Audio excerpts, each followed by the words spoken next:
If you enjoy stepping into the past, remember to like and subscribe. Now, tell me who should travel next and in what year.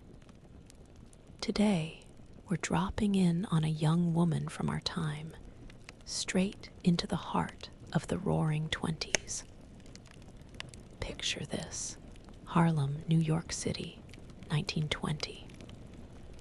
A Tuesday afternoon, just past lunch, and the streets hum with a rhythm entirely alien to her. The air hits her first, thick with coal smoke, horse manure, and the faint, sweet scent of something baking she can't quite place, completely overwhelming her modern senses.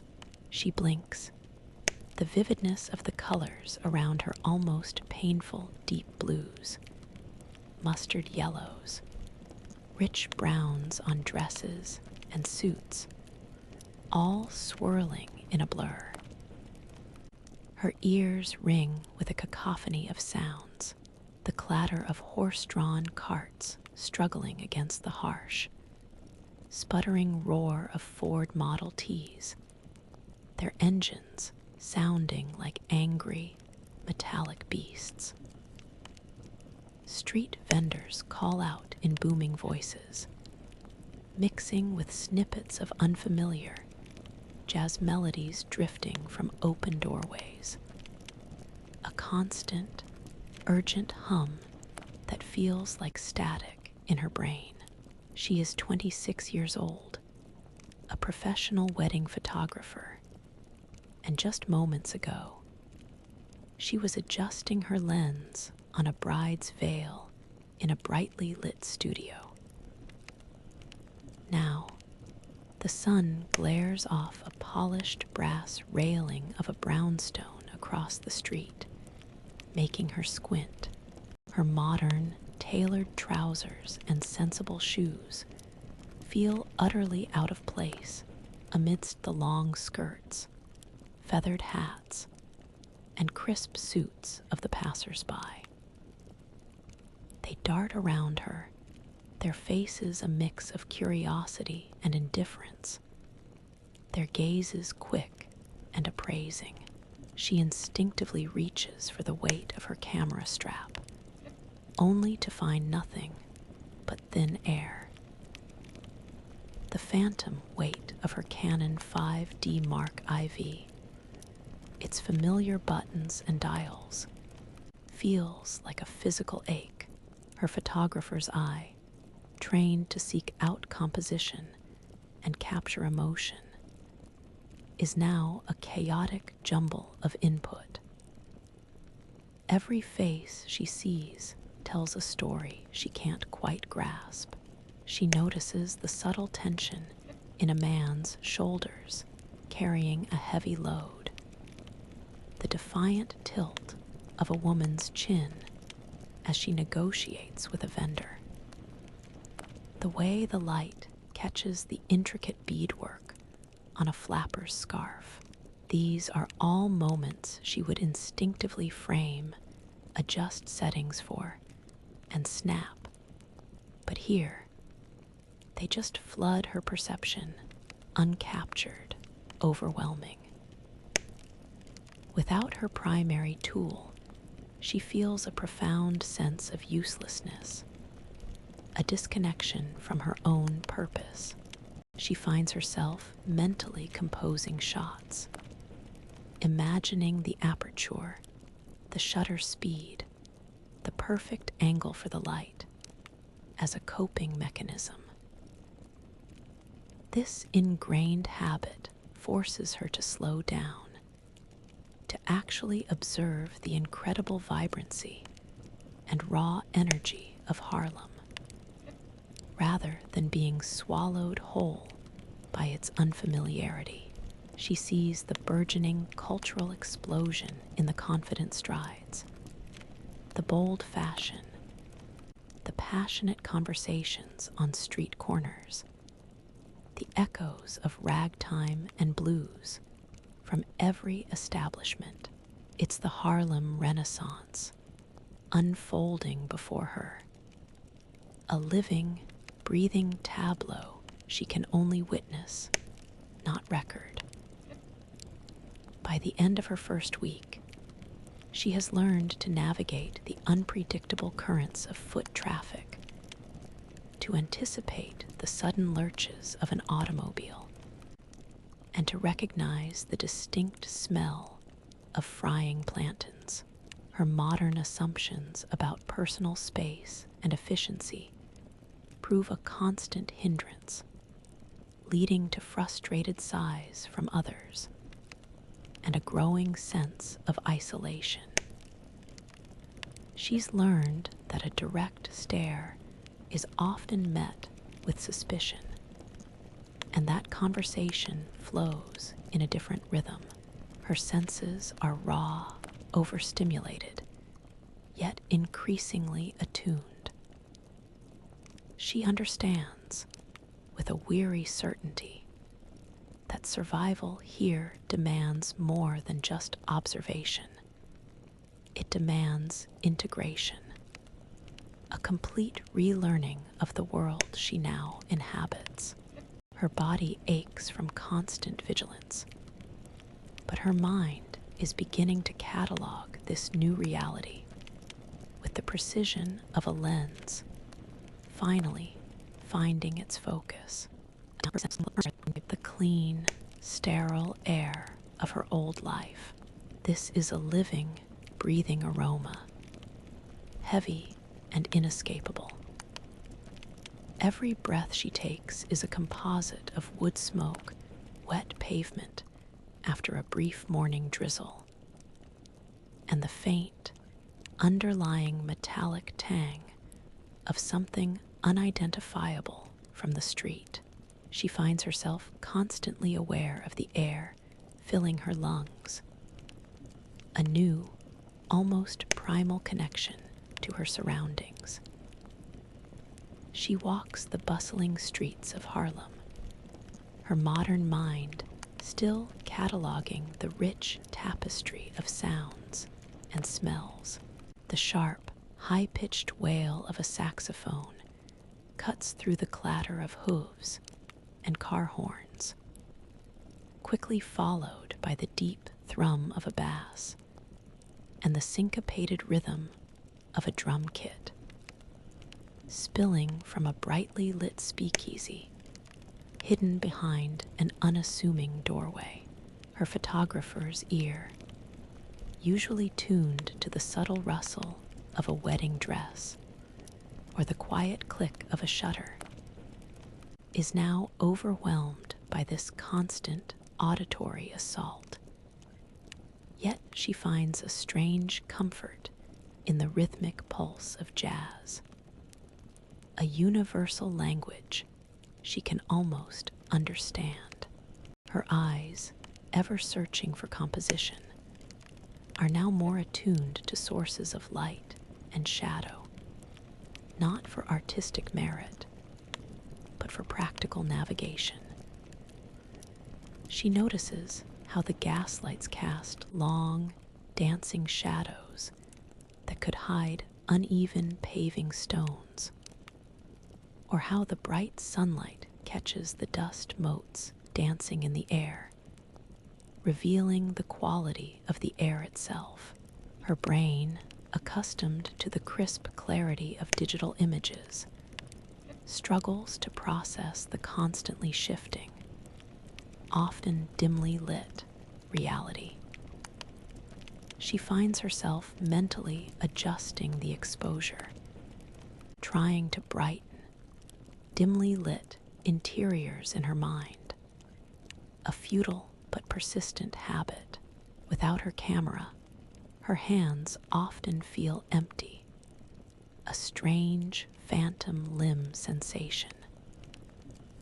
She still observes people with the same intensity, her gaze lingering on the genuine smiles, the furrowed brows of worry, the subtle gestures of affection or frustration. Her modern assumptions about privacy and personal boundaries are constantly challenged. people stand closer, speak louder, and interact with an unfiltered energy that is both fascinating and exhausting. She's learned that holding eye contact too long can be misconstrued, and that a quick, acknowledging nod works better in the dense street crowds. Her professional reasoning kicks in when she tries to understand how people record their lives here. She sees street artists sketching portraits, notices the occasional formal studio advertisement in shop windows, and understands the preciousness of a printed photograph. Her deep-seated knowledge of image preservation, of light's interaction with emulsion, makes her acutely aware of the fragility of these old images and the skill required to create them. She mentally dissects the visible light sources, calculating angles, instinctively understanding why a certain storefront window display might look dull or vibrant. An almost subconscious act of photographic analysis. This week, she's realized that the sheer aromatic chaos of Harlem is not just noise, it's information. The increasing pungency of horse manure after a rainfall tells her about the city's sanitation. The sweet, slightly illicit scent of gin from an alleyway hints at a hidden speakeasy.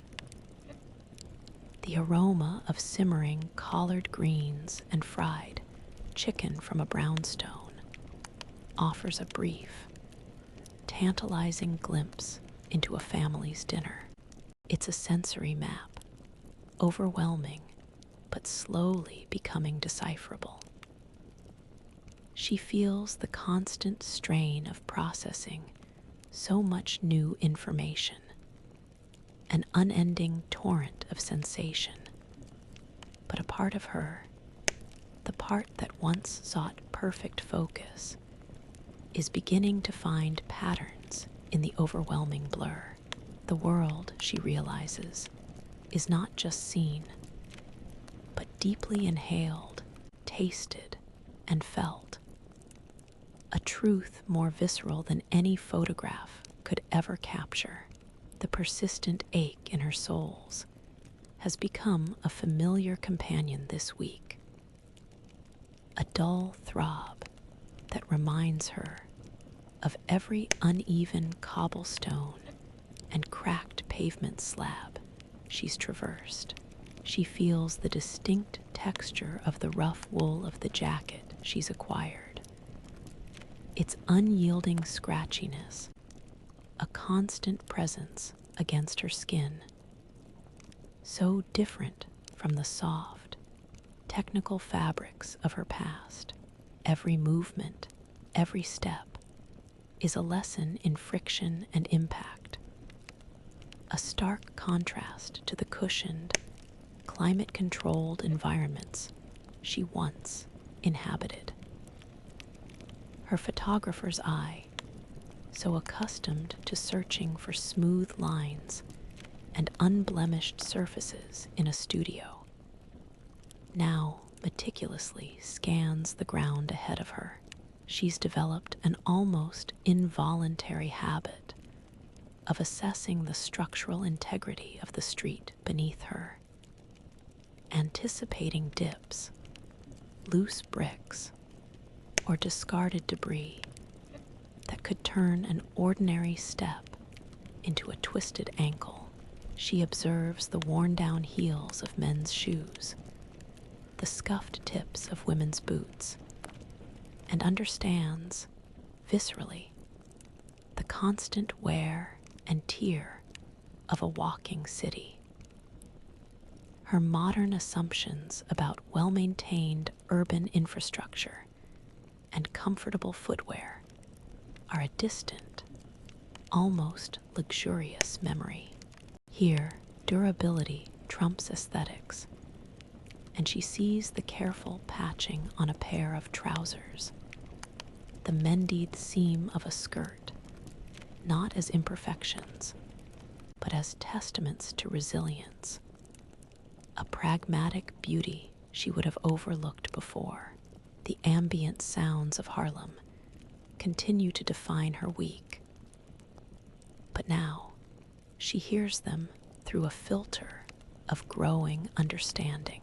The sharp crack of ice being delivered to a nearby icebox, the steady clink of bottles from a hidden basement speakeasy, the rhythmic asterisk, thwack asterisk of laundry being beaten clean in a backyard.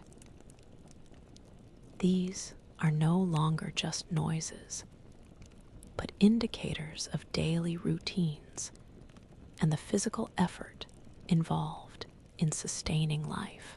She notices the careful movements of a woman carrying a heavy basket of groceries, the strain evident in her shoulders, the firm grip on the rough handle. It's a physical reality her past self would have simply observed through a lens. But now, she feels a sympathetic ache in her own muscles. She's learning the hard way that the world is much more tactile than she ever considered. The slickness of a wet wooden banister, the gritty feel of cold dust on a window sill, the surprising warmth emanating from a horse's flank as it passes. These sensations ground her in this new reality, even as her mind still occasionally drifts to the smooth, cool touch of her camera's metal body. Her awareness of light and shadow, once an artistic tool, is now a practical guide for navigation, helping her discern the safest paths in dimly lit alleys or crowded market stalls. The precise calculation of light values she once employed for exposure now aids her in distinguishing details in the uneven, sometimes treacherous, urban landscape. The vibrant energy of the Harlem Renaissance surrounds her, a constant, intoxicating hum. But she is learning its harsh, physical demands.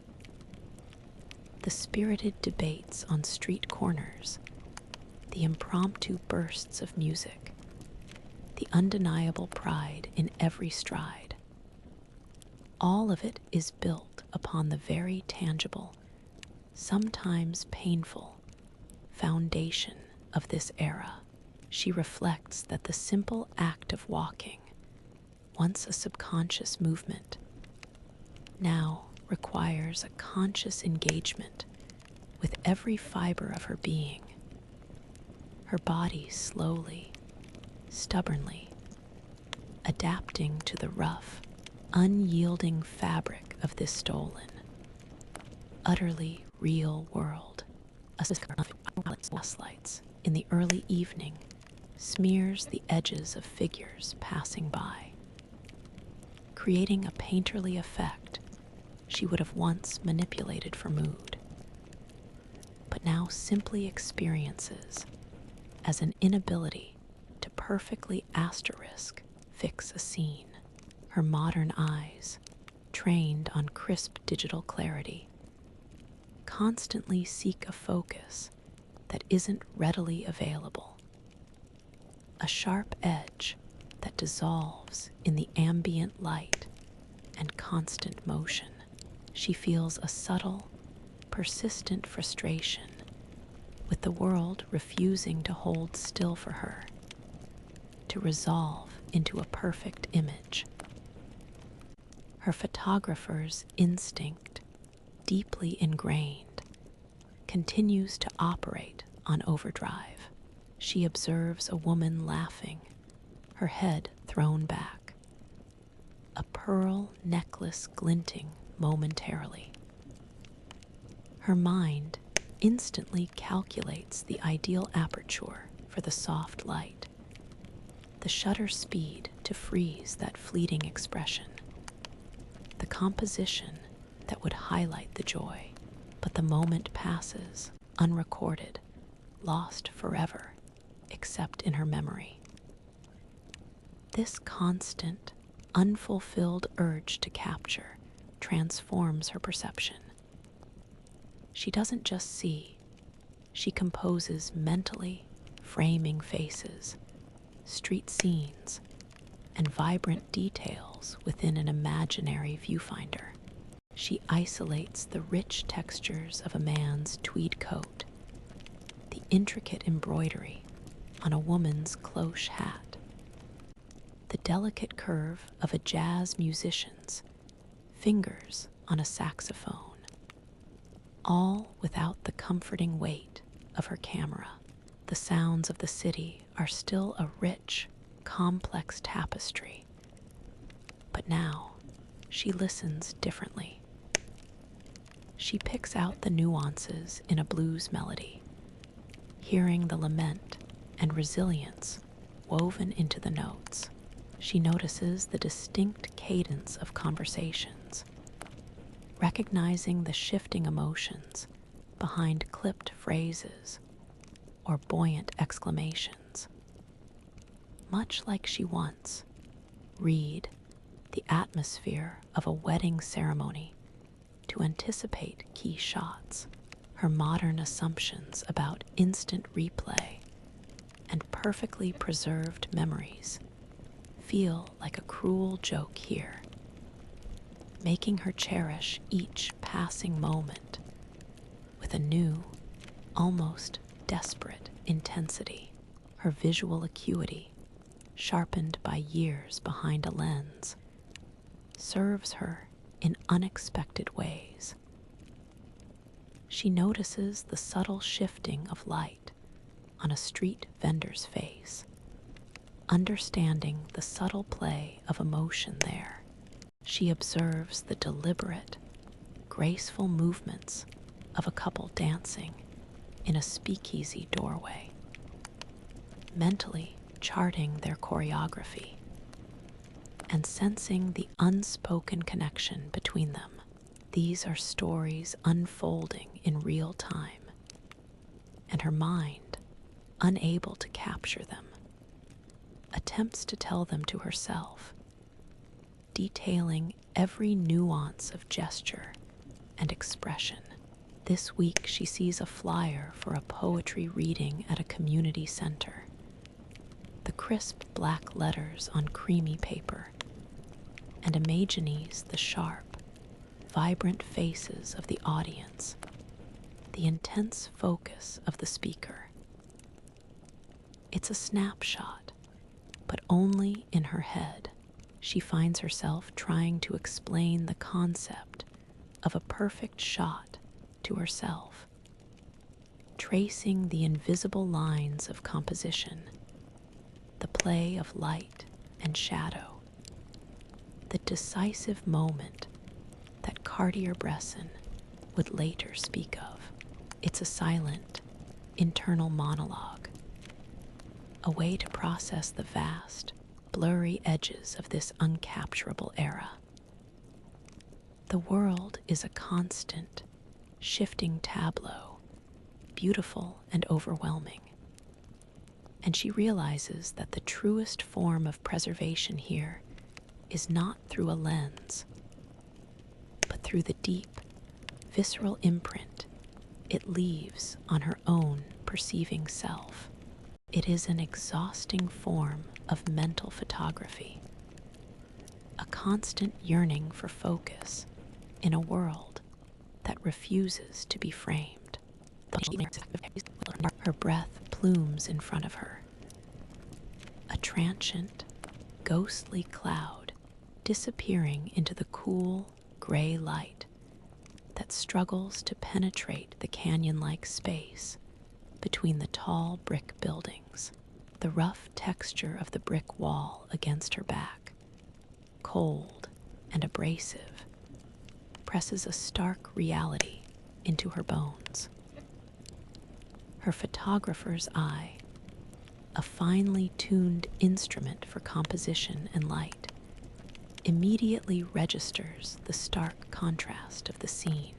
The low-angle morning sun, a familiar friend in her past life for its golden hour magic, here casts long, unforgiving shadows that stretch across the grimy cobblestones. Every discarded bottle, every loose piece of newspaper fluttering in a faint breeze, every rust-stained fire escape is illuminated with an unflinching clarity. There's no soft box, no reflector, no digital wizardry to soften the edges or enhance the hues. This is raw, unfiltered light, revealing raw, unfiltered life. She finds herself mentally adjusting non-existent settings, trying to expose for the shadows, instinctively wishing she could pull out the detail from the deep, impenetrable gloom beneath a stoop, knowing it holds untold stories. The sounds of the waking city are different in this confined space. The distant rumble of a streetcar on the main avenue, the muffled clatter of milk bottles being delivered, and the early morning bark of a dog all echo with a peculiar resonance off the brickwork, creating a strange, enclosed soundscape. She hears the scratch of a broom against pavement from a nearby storefront, a familiar, industrious sound that suggests the rhythm of daily toil. Her modern assumptions about urban cleanliness are constantly challenged by the tangible grit underfoot and the ever-present odors, a physical manifestation of a different era's waste management. She watches a scrawny cat dart from beneath a delivery truck, its eyes glinting in the faint light. In her past, she would have loved to capture that fleeting moment of wild grace against an urban backdrop, the perfect juxtaposition. Here, it's just a cat, part of the scenery, struggling like everything else to find its way. The realization dawns on her, cold and sharp as the morning air. This world doesn't care about composition. It doesn't care about the perfect moment. It simply asterisk is. Her modern professional impulse to curate, to frame, to preserve, feels utterly helpless against the relentless, unyielding current of reality. The Harlem Renaissance she'd read about, the vibrant cultural explosion, feels both distant and profoundly close in this alley. It's the undercurrent, the daily grind, the foundation upon which that brilliance is built. The harsh, honest light of this morning reveals not just physical details, but a stark truth. She is not an observer with a tool to capture, but a participant, forced to absorb and experience every unflinching detail. She feels the true weight of her powerlessness, a profound sense of having nothing to offer but her own bewildered presence, an unrecorded witness to a life that will leave no digital trace. The restaurant and roasted chicken fills the small, bustling room, a scent so deeply satisfying it makes her stomach clench with hunger. It's a warmth that radiates not just from the crackling stove in the corner, but from the close proximity of bodies, the murmur of voices, the shared anticipation of a meal. She feels the coarse texture of the borrowed wooden chair beneath her, and the gentle nudge of an elbow from a woman beside her. A subtle physical connection that speaks more than any word. This shared space, a rent party in full swing, represents a new kind of survival. Her photographer's eye, always searching for narratives, now applies itself to deciphering the faces around her. She observes the crinkles at the corners of an old man's eyes as he listens intently, the slight parting of a young woman's lips as she hangs on every word, the shifting posture of a boy captivated by her tailies. Her profession was about capturing moments. Now, it's about creating them through vivid description, painting pictures with words. She finds herself narrating scenes she'd witnessed that day. The way the afternoon light had fallen on a performer's face at a street corner, highlighting the sweat and passion, or the intricate pattern of shadows cast by a fire escape against a brick wall. Details her modern mind had instantly framed. She speaks of the subtle grace of a woman adjusting her cloche hat in a sudden gust of wind, a moment of ephemeral beauty she would have loved to capture forever. Her modern assumptions about readily available information and recorded history often slip into her descriptions. She inadvertently reveals a wider perspective, an understanding of interconnected events or phenomena that are simply unknown here. She speaks of light in terms of lumens or exposure, using words that evoke curiosity rather than understanding, making her stories unique, almost otherworldly. Her detailed observations, once technical notes for a camera, become descriptive flourishes that captivate. The way she describes the precise fall of light on a newly arrived migrant family, their faces etched with a blend of hope and exhaustion, carries an emotional weight that resonates deeply with her listeners. They nod, their eyes reflecting an understanding of journeys and new beginnings. Without her camera, she can still tell stories. She can frame memories, not in celluloid, but in the minds of others. Her memory, trained to recall specific visual details for editing and post-production, now serves as her archive, her internal hard drive.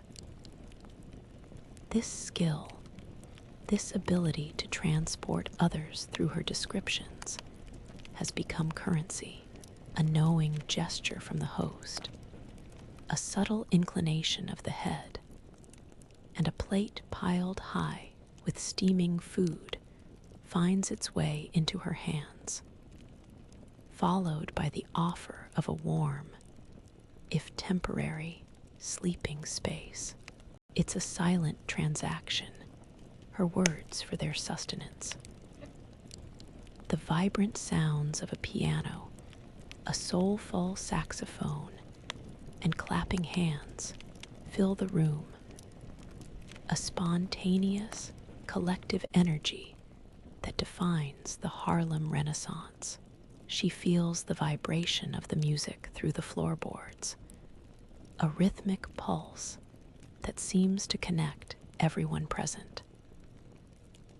This week, she understands that even without a tangible tool, her craft, the art of seeing, observing, and recounting, holds unexpected value.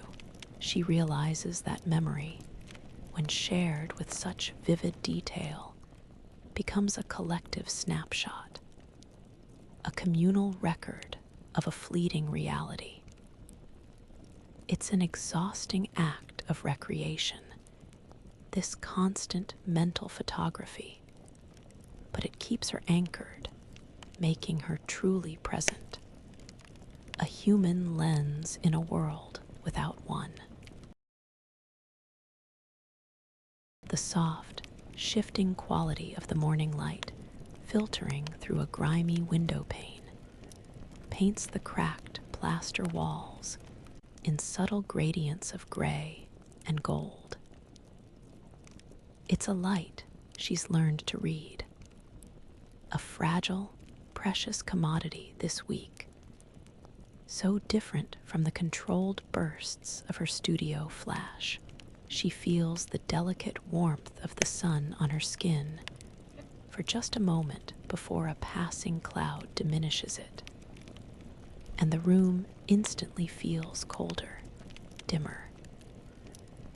Her eyes, once reliant on artificial augmentation, are now constantly scanning, calculating, absorbing every available photon. Her photographer's mind, stripped of its modern tools, has transformed her into an apprentice to the sun, the gaslight, and even the flicker of a match.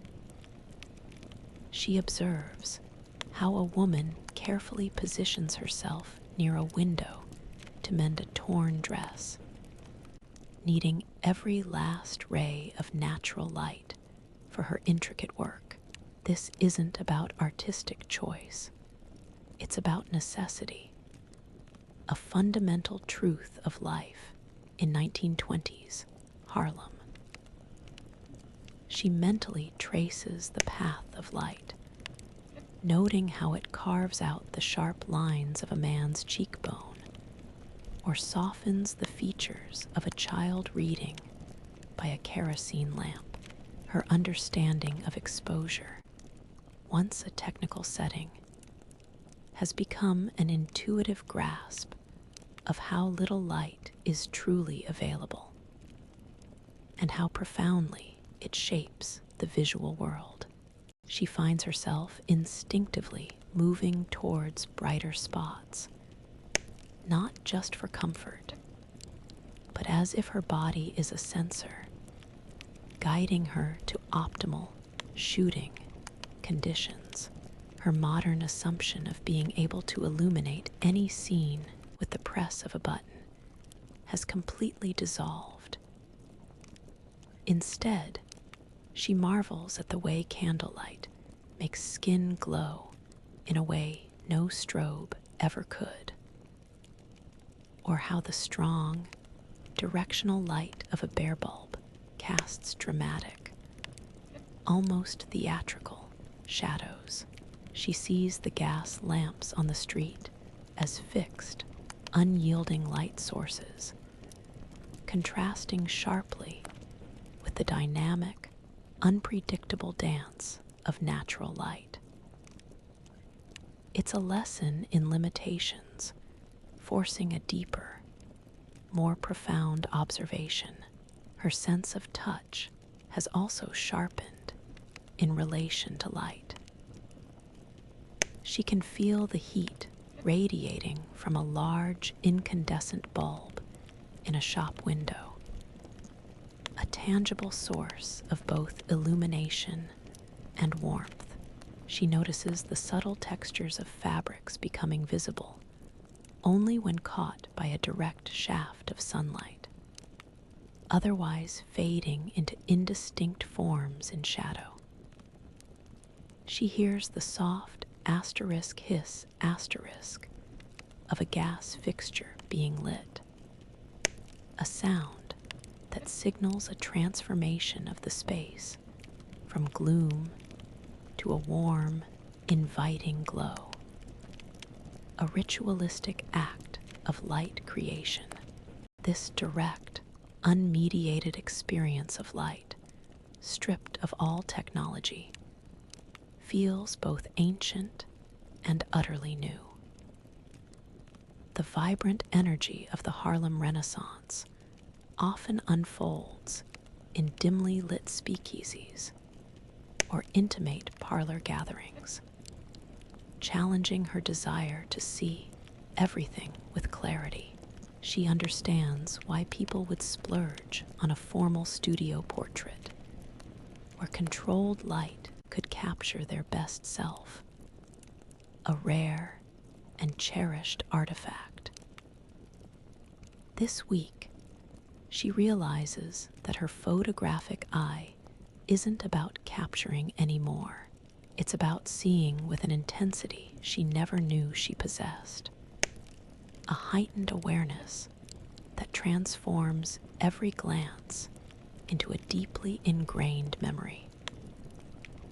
The world, she reflects, reveals itself not through technological intervention, but through the patient, quiet study of its most fundamental element, light itself, in all its fragile, fleeting glory, the syncopated rhythm of a piano, saxophone, and drums, a melody that seems to seep into the very floorboards and resonate through her chest. She feels the subtle vibrations of the music beneath her feet, a living, breathing pulse that connects everyone in this clandestine space. Her photographer's eye, accustomed to seeking out genuine emotion at weddings, finds itself overwhelmed, yet captivated by the raw, unfiltered expressions around her.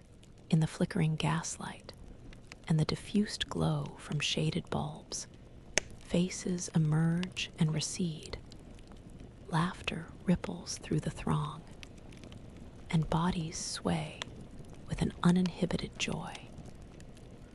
She mentally tries to open up the aperture of her perception, desperate to capture the fleeting sparkle in a dancer's eyes, the knowing smirk between two men sharing a secret, the collective exhilaration as the music builds. Her modern assumption of being able to freeze a moment, to perfectly preserve it, feels particularly poignant here, where every shared laugh, every quick glance, is a unique, unrepeatable event dissolving into the smoky air. She observes the subtle body language, the way a couple leans into each other on the dance floor, their movements synchronized, the confident tilt of a woman's head as she sips from a clandestine glass, the rhythmic tapping of a man's foot, entirely lost in the melody. These are all candid shots she would have instinctively composed, capturing the essence of human connection. Now, she simply absorbs them, letting the scenes etch themselves into her memory with an intensity born of loss. Her reasoning, sharpened by years of predicting the ebb and flow of social gatherings, to ensure she was always in the right place for a key photo, now helps her navigate the dense crowd, anticipating movements, finding small pockets of space to observe. The music, a vibrant expression of the Harlem Renaissance, feels like a secret language, full of defiance and joy in equal measure.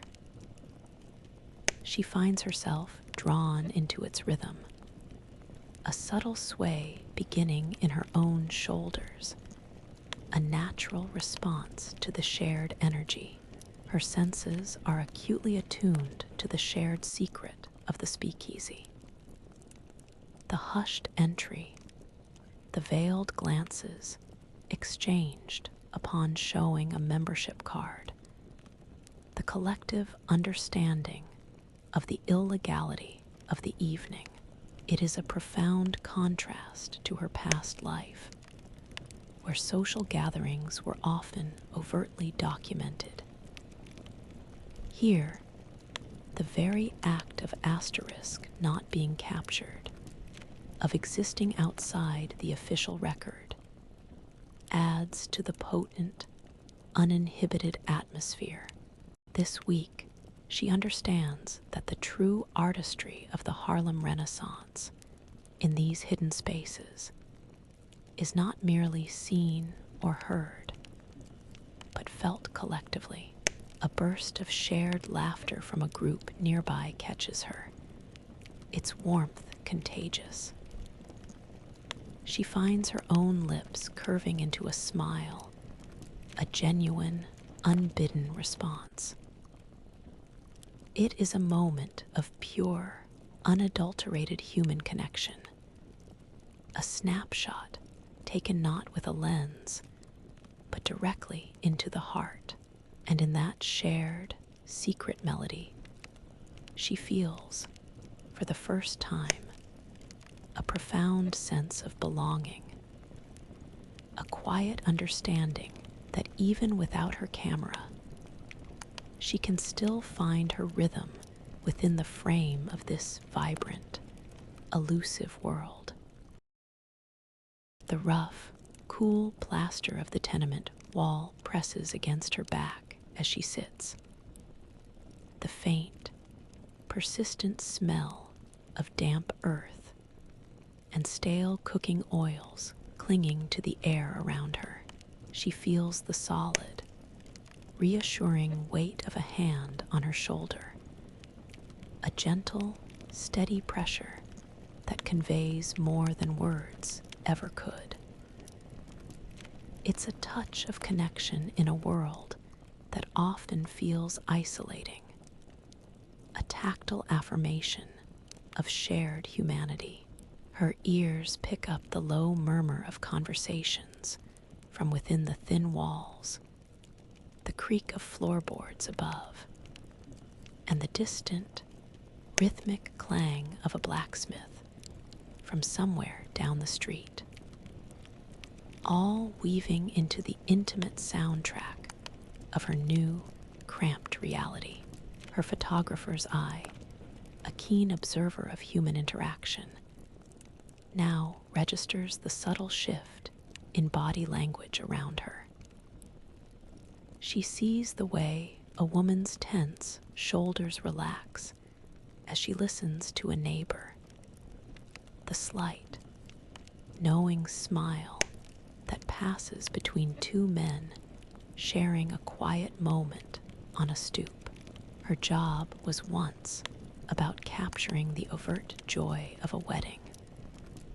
But here, she finds herself more attuned to the quiet resilience, the unspoken bonds forged in adversity.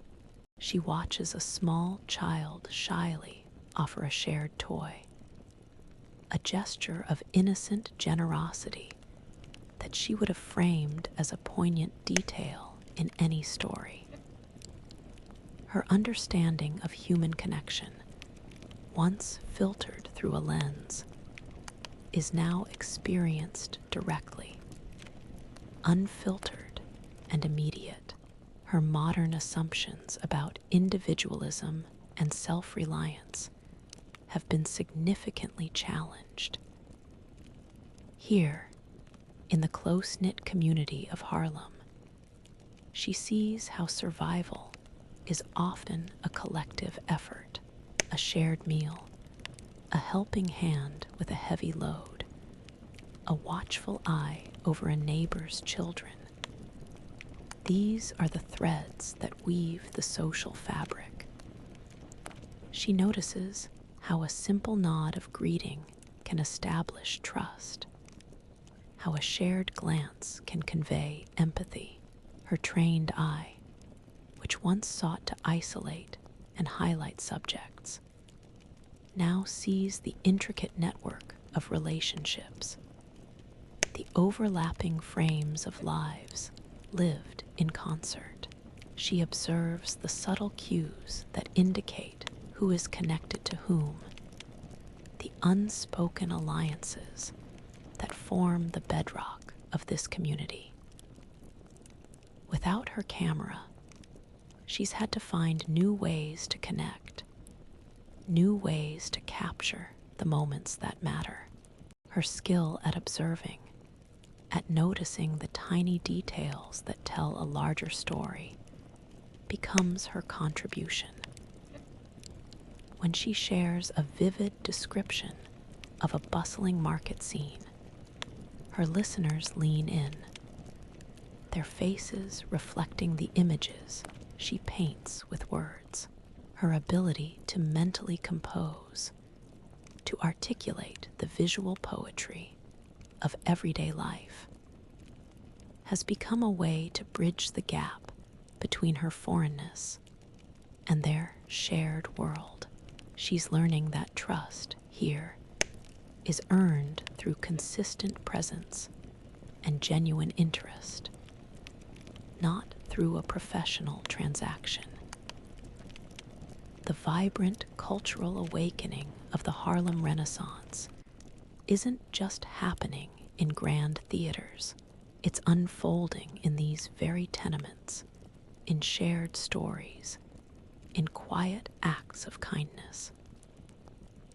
She sees the pride in a mother's gaze as her child recites a poem, the subtle defiance in the way a young man carries himself despite hardship, the communal spirit that turns a narrow hallway into a gathering place. This week, she understands that the strength of this community, built amidst the gritty walls of the tenement, is its most profound, enduring image. And in that offered hand, she feels not just comfort, but a fragile, yet undeniable sense of belonging, a testament to the enduring human need for connection, a silent portrait of trust blooming in an unexpected frame.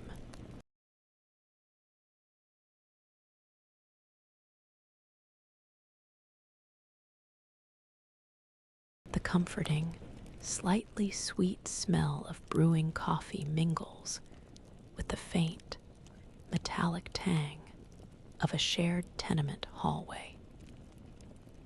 She feels the smooth, worn wood of a banister beneath her fingertips as she descends, her gaze falling upon a young woman seated by a window, her shoulders hunched. This week, her mission isn't to click a shutter, but to coax a moment of genuine light into someone's expression, using only the tools of her observation and her understanding of people. Her photographer's eye, a finely honed instrument for reading faces, registers the subtle tension in the young woman's jaw, the slight downward curve of her lips. She remembers countless wedding days, how a bride's initial nervousness could be gently eased with a well-placed compliment, a light joke, a shared memory. Here, without the promise of a tangible photograph, her approach must be entirely different, focused purely on the human connection. She observes the way the sparse morning light illuminates dust, motes dancing in the air, a fleeting ballet, and mentally notes how she would have framed it. a soft background, the subject's face catching the subtle glow. She begins to speak, her voice low and steady, describing a scene she observed just yesterday. A group of children playing stickball in the street, their laughter echoing, their movements a blur of joyous energy. She details the vibrant red of one boy's cap, the way his eyes crinkled when he swung the stick, the sheer, unadulterated pleasure of the moment. Her modern understanding of human psychology, of how positive imagery and narrative can shift a mood, guides her. She describes the warmth of the sun on her own skin as she watched them, the scent of freshly baked bread from a nearby store, painting a picture so vivid it almost becomes real for the listener. Her words are her new lens, her description her shutter speed, freezing moments in the listener's imagination. She watches for the shift in the young woman's posture, the subtle softening around her eyes. Her past profession taught her patience, how to wait for the decisive moment, the perfect expression. Now, she waits for the internal spark, the invisible shift of emotion. She notices the woman's head tilt slightly, her gaze lifting from the street to meet her own, a flicker of curiosity replacing the earlier weariness. The collective spirit of the Harlem Renaissance, brimming with resilience and artistic expression, feels present in this quiet exchange. Even in moments of personal struggle, there is a shared cultural current that connects everyone, a yearning for beauty and joy. She continues, weaving in another observation. The way an impromptu jazz band had formed on a street corner, the raw, passionate energy of their music-lifting spirits, drawing people into a spontaneous dance. She describes the saxophone player's face, bathed in the golden glow of a gaslight, lost in the melody, truly living in the moment. As she finishes, a faint, genuine smile begins to spread across the young woman's face, a delicate, almost hesitant curve of the lips that reaches her eyes. It's not a performance for a camera. It's an authentic response, a quiet moment of connection. She feels a profound satisfaction, a different kind of capture. This week, she understands that the most impactful images are not always seen, but deeply felt. A fragile, shared moment of light coaxed into existence purely by the power of words. The true spirit, she realizes, doesn't need a lens to be captured. It only needs to be genuinely witnessed. It's the pulse of Lenox Avenue, a living, breathing thoroughfare, and you feel the collective energy of countless strides beneath your own feet.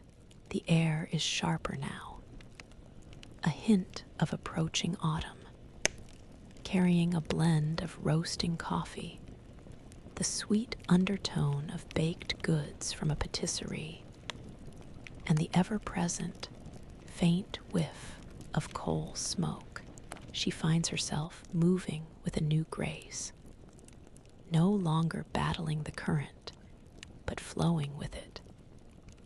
A subtle swing in her step, mirroring the confident pace of the Harlem crowd. Her photographer's eye, a finely tuned instrument for capturing movement, now guides her through the bustling street with an almost subconscious precision.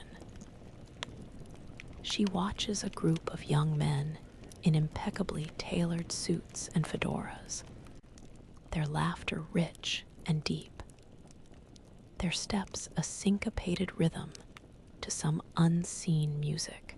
She notices the tilt of a woman's head, her eyes alight with conversation, the way her gloved hand gestures expressively. These aren't just individuals. They are a vibrant, moving tableau, a complex composition of life. Her modern assumptions about pedestrian etiquette, once a hindrance, have given way to an intuitive understanding of this city's unique flow.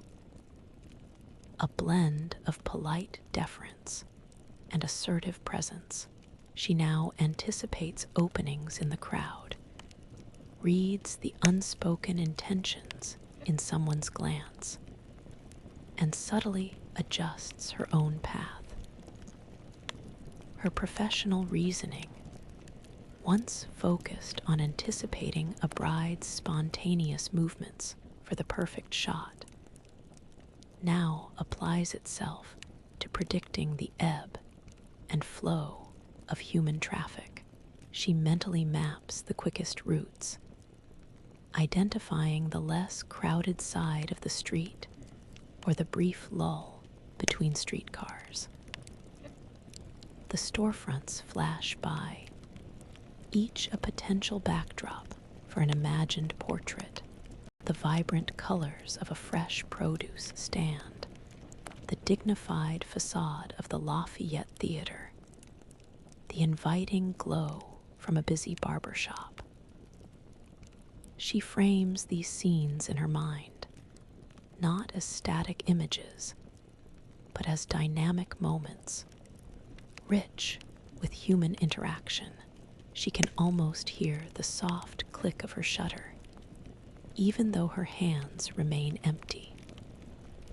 The sounds of Lenox Avenue are a symphonic blend.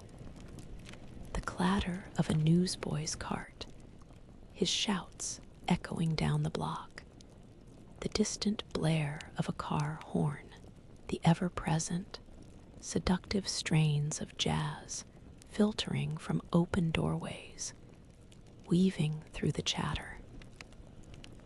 It's the sound of a community asserting itself, of a culture taking confident strides forward.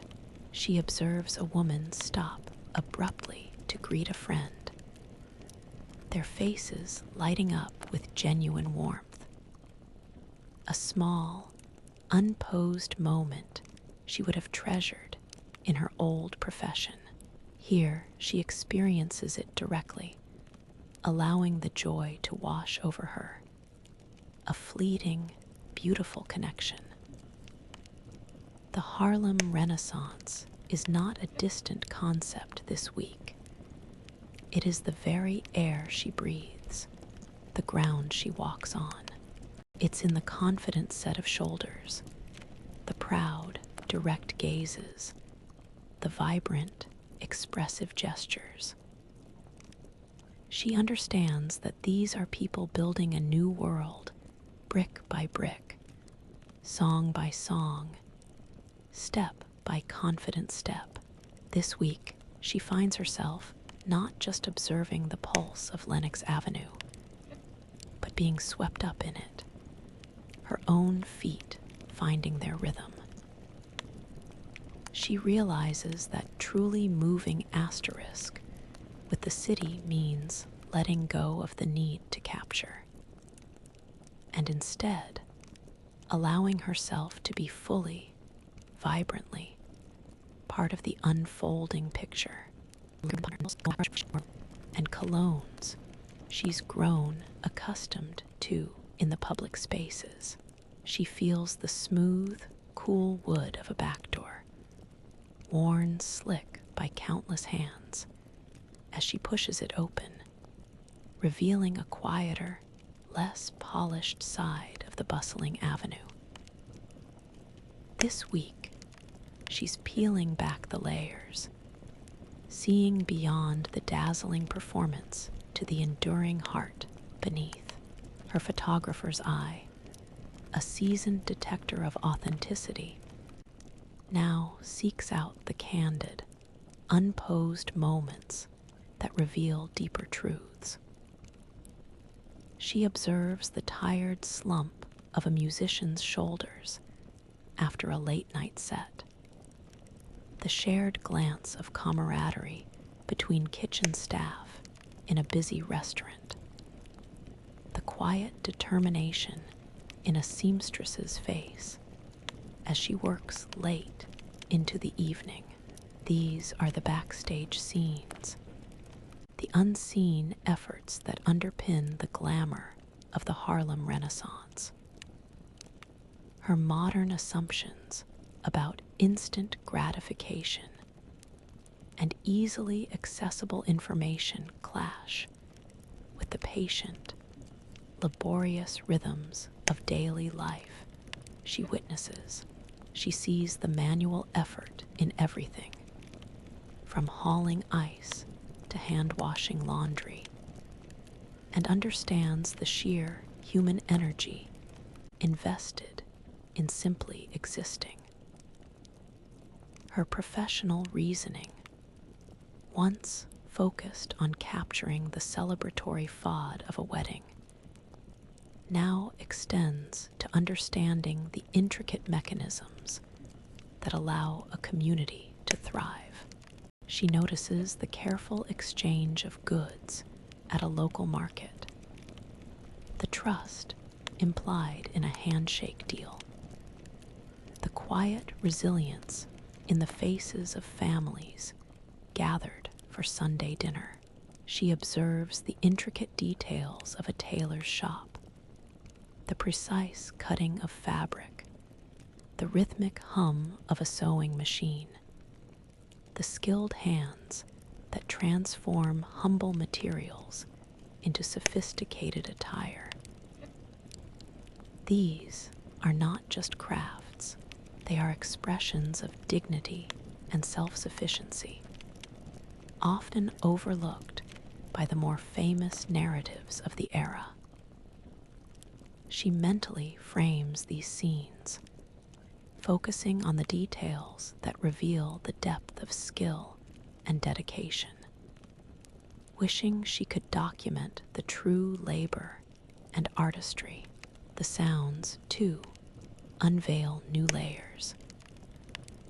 Beneath the jazz and laughter, she hears the steady asterisk thump-thump asterisk of a laundry press, the rhythmic scrape of a broom against the sidewalk in the pre-dawn hours, the quiet murmur of prayers from a church.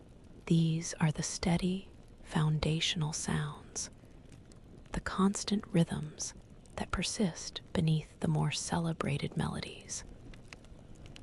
She observes an elderly woman meticulously tending a small potted plant on her stoop, a quiet act of beauty amidst the urban grit, a testament to enduring hope.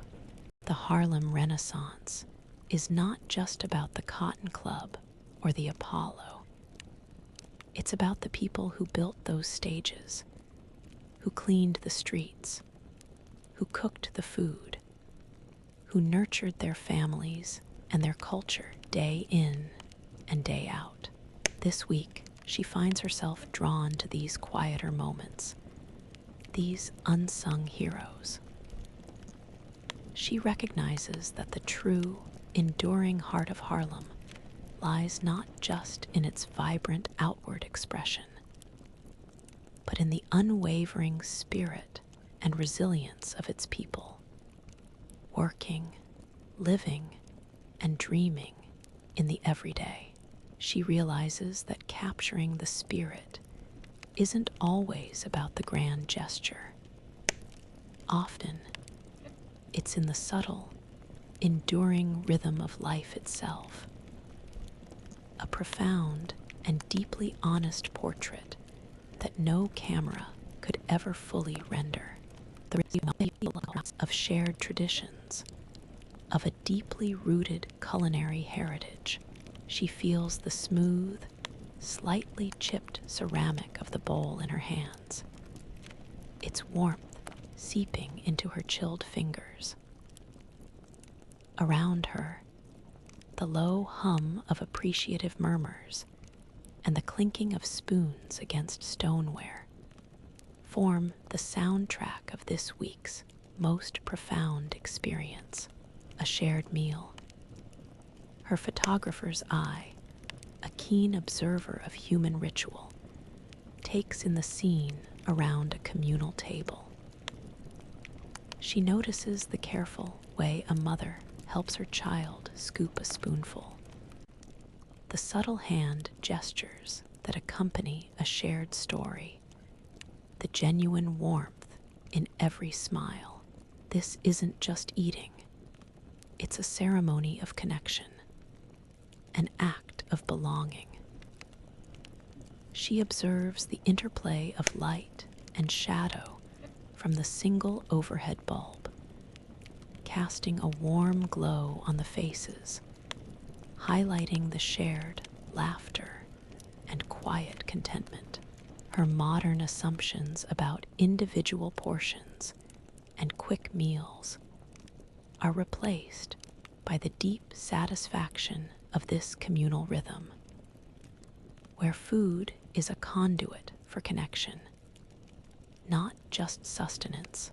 Her professional reasoning, honed by years of documenting significant life events, recognizes the profound importance of this moment. A shared meal, especially one prepared with such care and tradition, is a form of celebration, a symbol of community resilience. She watches as someone offers a second helping, a gesture of unspoken generosity. She notices the way different generations interact, the respect in a child's gaze towards an elder, the patient guidance of a parent. These are the intricate details of a family, a community defining itself, solidifying its bonds. She mentally focuses on these interactions, understanding that these are the true portraits of acceptance.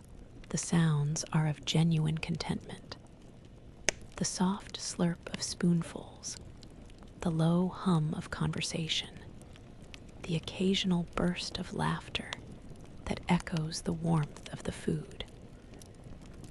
She tastes the complex layers of the gumbo, the heat of the cayenne, the sweetness of the crab, the smoky depth of the sausage.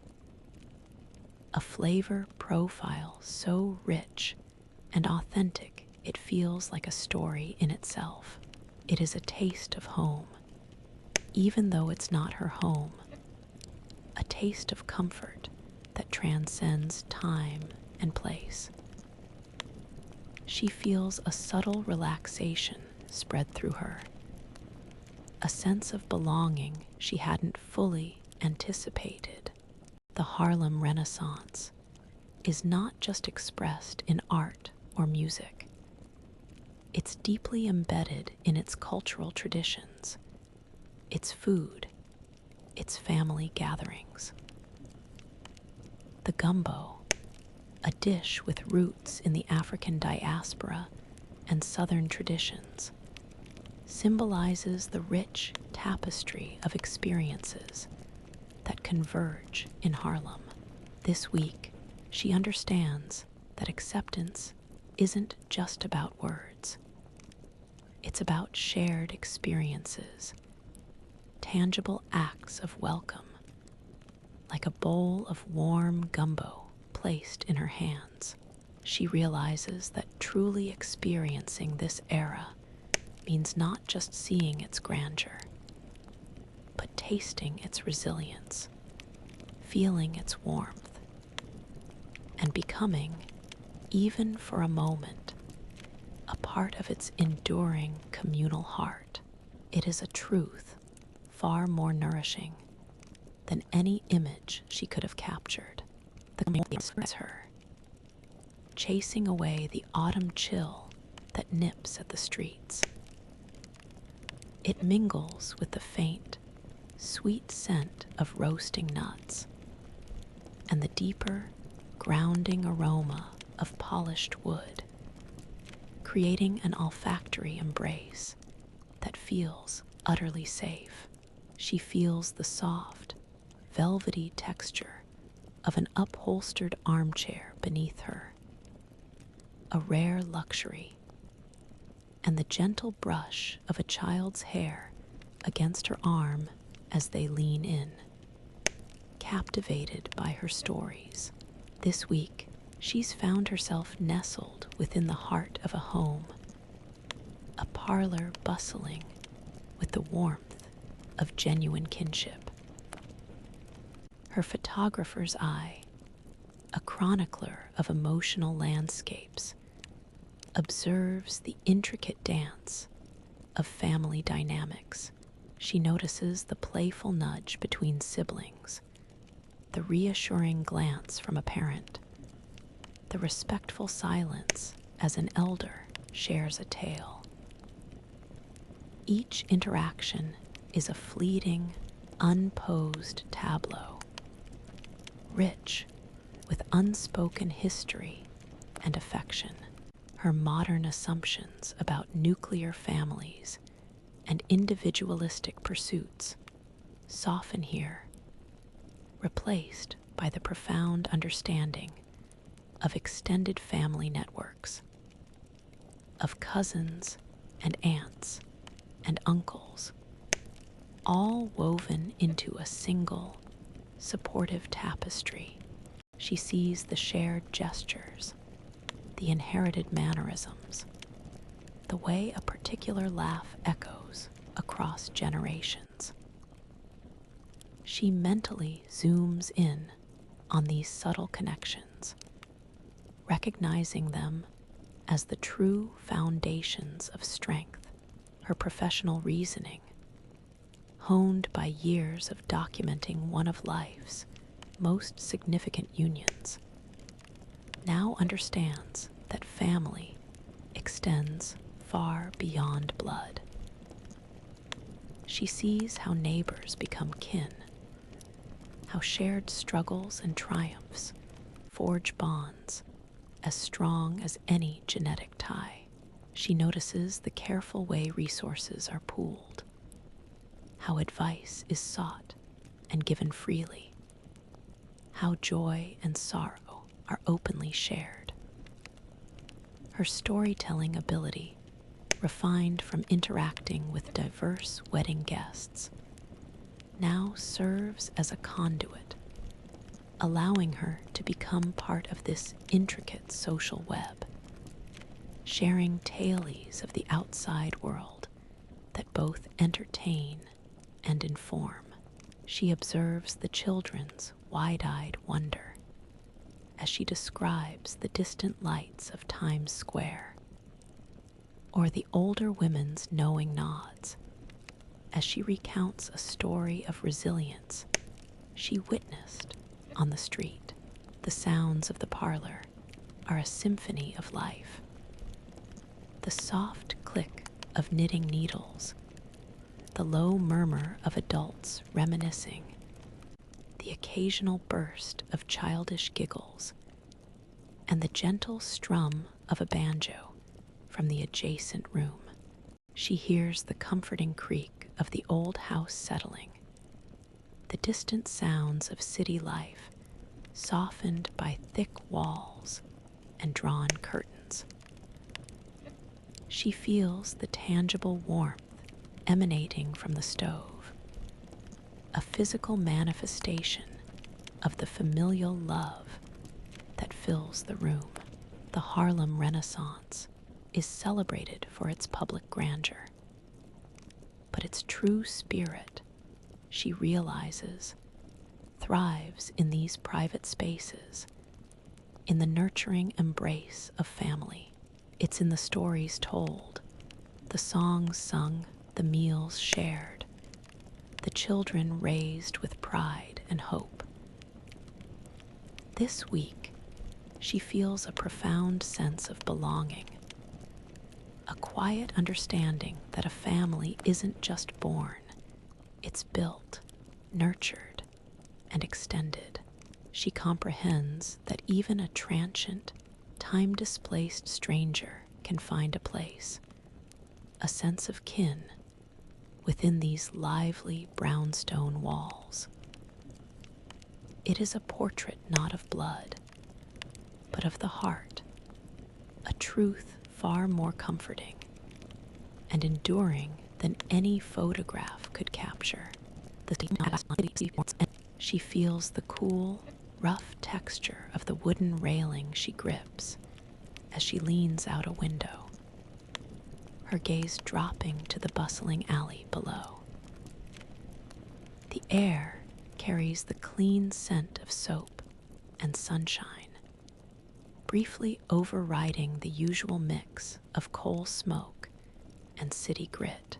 This week, her perception has shifted, finding profound beauty in the unsung acts of daily endurance. Her photographer's eye, no longer searching for ideal backdrops for manufactured joy, now seeks out the raw, unadorned beauty of sheer persistence. She watches a young boy meticulously polishing shoes on a street corner, his brow furrowed in concentration, his movements precise and practiced. She sees the way the strong morning light catches the sheen of the polished leather, transforming a mundane task into an almost sculptural act. She'd once composed intricate wedding portraits. Now, she mentally frames the resolute set of a woman's jaw as she carries a heavy basket, the dignified tilt of an elder's head, the quiet pride in a mother's careful braiding of her daughter's hair. These are the invisible moments, the silent struggles and triumphs that would never make it into a formal studio photograph. Her professional reasoning, honed by understanding how light reveals form and emotion, now allows her to develop these mental images with a deeper understanding. She sees the resilience etched into the lines around a man's eyes, the vibrant spark of hope that ignites in a shared smile despite hardship. Her modern assumptions about convenience and automation are constantly challenged, making her appreciate the sheer effort involved in every task. She mentally adjusts her internal lens, shifting her focus from superficial glamour to the intrinsic grace found in daily labor. She understands that the true story of Harlem isn't just in its dazzling nights, but in the unwavering spirit that endures the long, arduous days. She observes a makeshift game of street dice, the intense focus of the players, the quick, subtle gestures, and sees a fleeting moment of self-made diversion and agency amidst the demands of the city. The sounds of the city, once a cacophony, now reveal nuanced layers of effort and resilience. The rhythmic chug of a delivery truck, the soft asterisk clink asterisk of bottles from an ice wagon, the constant murmur of conversations filled with both worry and unwavering resolve. She feels the vibration of the cobblestones beneath her worn shoes, a constant reminder of the city's unforgiving physical demands.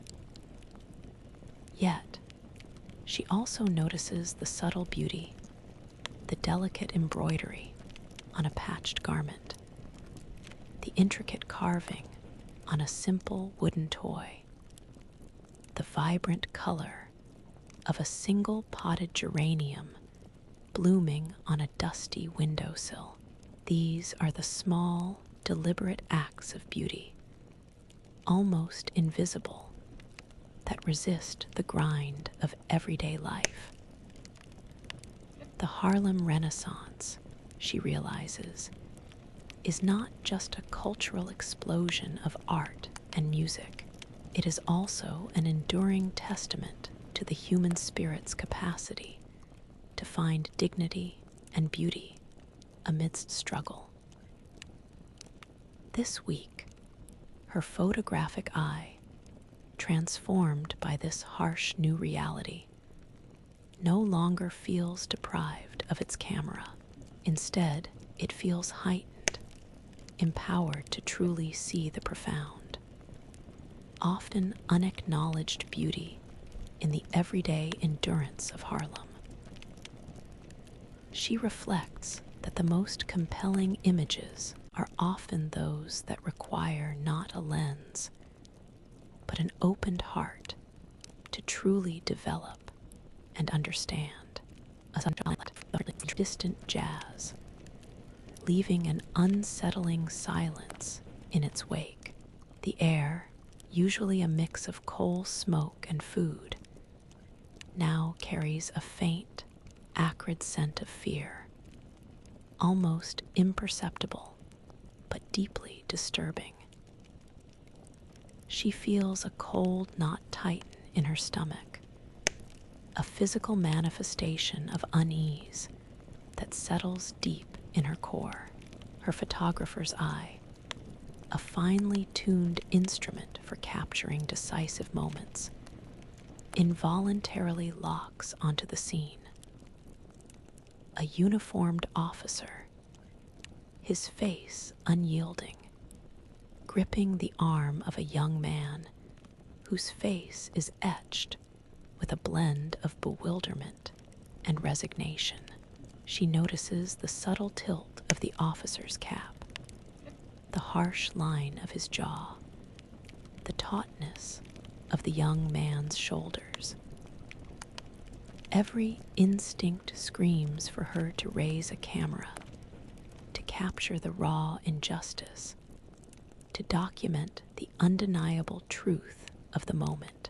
Her modern assumptions about objective evidence and the power of a photographic record surge through her, a desperate, futile urge. She imagines the wide-angle shot, the tight crop on their faces, the undeniable timestamp. Her professional reasoning, once focused on finding the perfect angle to flatter a bridal party, now analyzes the power dynamics of the scene. She sees the subtle fear in the eyes of onlookers, the quick, averted gazes, the way the crowd collectively holds its breath. She understands the implied threat, the unspoken authority that needs no physical violence to exert its control. Her modern belief in accountability, in the ability of documentation to effect change, feels utterly impotent here. Without a camera, she is just another witness, her knowledge a silent scream against the injustice. She desperately tries to record the scene in her mind, to etch every detail, every nuance of expression, so that it cannot be forgotten, cannot be denied. She observes the faint tremor in the young man's hand, the way his eyes dart around, seeking, but finding no solace. The sounds around her become muffled, distant, as if the world has pressed mute on everything but the internal roar of her frustration. She hears the scuff of the young man's shoes on the pavement as he is propelled forward, the sharp, clipped tone of the officer's voice, deliberately devoid of empathy.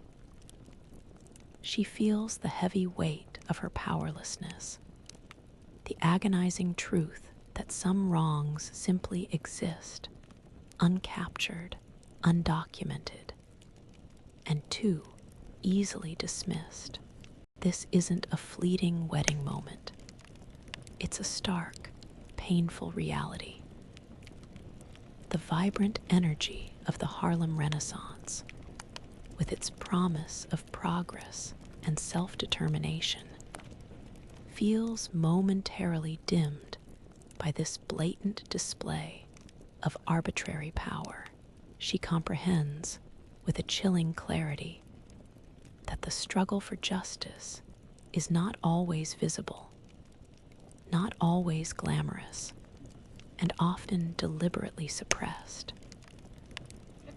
This week, she grapples with the profound realization that her most potent tool for truth-telling is gone, leaving her as a silent, anguished witness. The fading hue of justice, she understands, is a color that no human eye can truly capture, only bitterly endure, leaving an indelible, unerasable stain on her memory. The hand-cranked washing machine echoes from a nearby tenement window, a sound that speaks of relentless, manual effort.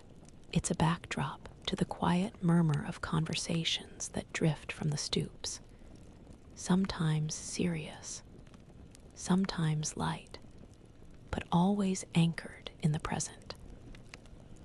She feels the crispness of a freshly printed newspaper in her hands, its news of current events, local politics, sports scores, notices of rent parties, a sharp reminder of the immediate, unfolding reality. Yet beneath this tangible present, a quiet hum of future knowledge vibrates within her, a heavy, unshareable burden. Her photographer's eye, a collector of narratives, sees the subtle anxieties and unspoken hopes in the faces around her.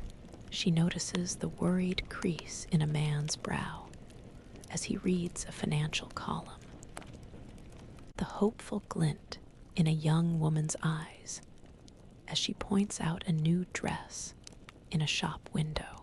These are the faces of people living their lives, unaware of the looming shadow of the Great Depression or the world wars to come. Her modern knowledge of history, once a comfortable academic understanding, now feels like a cruel weight, a constant, internal monologue of warnings she cannot utter.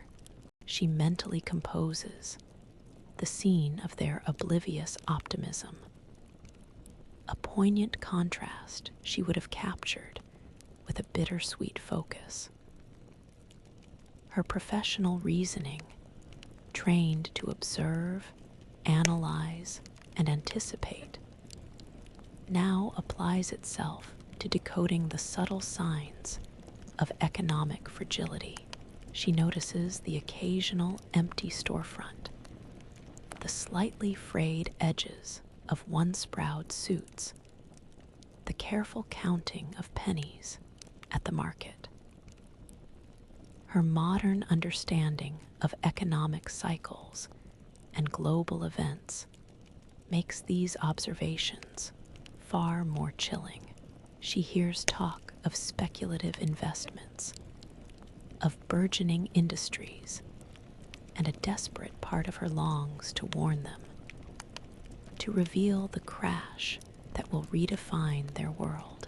Her modern assumptions about open access to information, of shared global foresight, feel like a stark, impossible barrier. The sounds of the city, vibrant and alive, take on a new, almost tragic resonance. The buoyant strains of jazz from a nearby club seem to defy the future. A joyous, defiant burst against an unknown, grim reality. She hears the confident chatter of people making plans, unaware of the global shifts that will soon disrupt their lives. She feels the smooth, warm wood of a bench beneath her, a solid anchor in a world that to her feels precariously balanced on the edge of a precipice. The Harlem Renaissance, with all its glorious promise and burgeoning cultural confidence, holds an even deeper, more complex meaning for her now. It is a shining beacon of human resilience and creativity, burning brightly before the onset of truly dark times. This week, she grapples with the profound isolation of knowing, of carrying the whispers of the future while living immersed in the present. She understands that while her photographic eye can now truly see the beauty and struggle of this era, her knowledge of its eventual trajectory creates an unbridgeable chasm. It is a quiet, heavy reflection. The most powerful images are not always those captured, but those forever held in the mind, unseen by others. A personal, enduring burden of unshared truth. The image mingles incongruously with the heavy scent of unwashed bodies and cheap liquor in a dimly lit, crowded hall.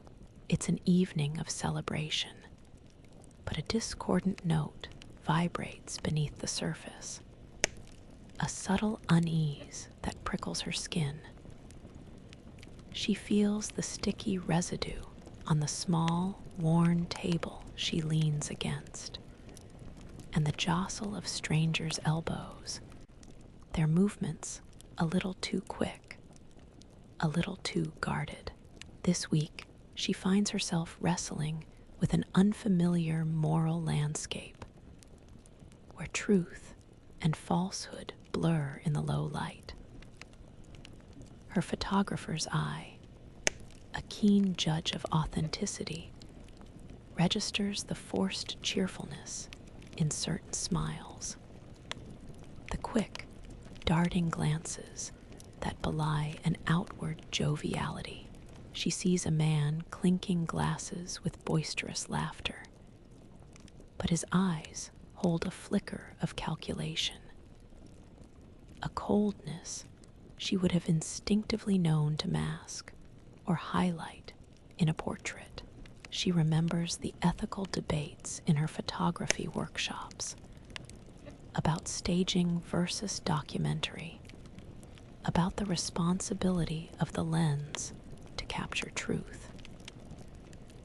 Here, without that lens, she is forced to confront the truth of human behavior directly, unmediated. Her modern assumption that truth is objective and easily verifiable through evidence is challenged by the complex, nuanced reality of unspoken deceptions and survival strategies. She mentally focuses on the microexpressions, the tells, the subtle shifts in posture that that reveal more than any uttered word. Her professional reasoning, trained to observe and interpret narratives, now grapples with the ethical implications of what she perceives. She overhears snippets of conversation that hint at shady dealings, at promises that sound too good to be true, at a veneer of prosperity built on precarious foundations. She sees the hopeful faces of those who believe these promises, their vulnerability laid bare. Her knowledge of future economic crashes, of the fragility of prosperity, makes these observations even more agonizing. She longs for a way to expose the deceit, to develop the negative of this moral ambiguity, to bring it into the light. But without her tools, she is left with only her internal judgment, a heavy, isolating burden.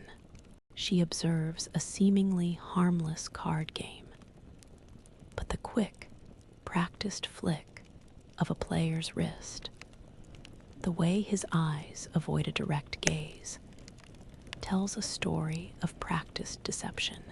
The sounds of the hall are a vibrant tapestry, lively jazz, enthusiastic chatter, the clink of glasses, but beneath it, she hears a subtle discord, a forced laugh, a hushed, intense conversation, the faint rustle of paper being discreetly exchanged. These are the sounds of secrets, of deals being made in the shadows. She tastes the bitter edge of cheap spirits, a flavor that perfectly mirrors the unsettling undertone of the evening. She feels the physical tension in her own shoulders, a response to the quiet moral battle unfolding within her. The Harlem Renaissance, with its dazzling public face, also has its shadowy corners, its economic undercurrents that are not always virtuous. This week, she is forced to confront the uncomfortable truth that not all stories are meant to be openly told, and not all truths are easily exposed. She understands that the ethical questions she once considered in the sterile environment of a studio are magnified tenfold in the raw, immediate reality of this past. Her moral negative is developing slowly, painfully, revealing the blurry lines between right and wrong, between survival and deceit, a far more complex image than any single photograph could ever capture.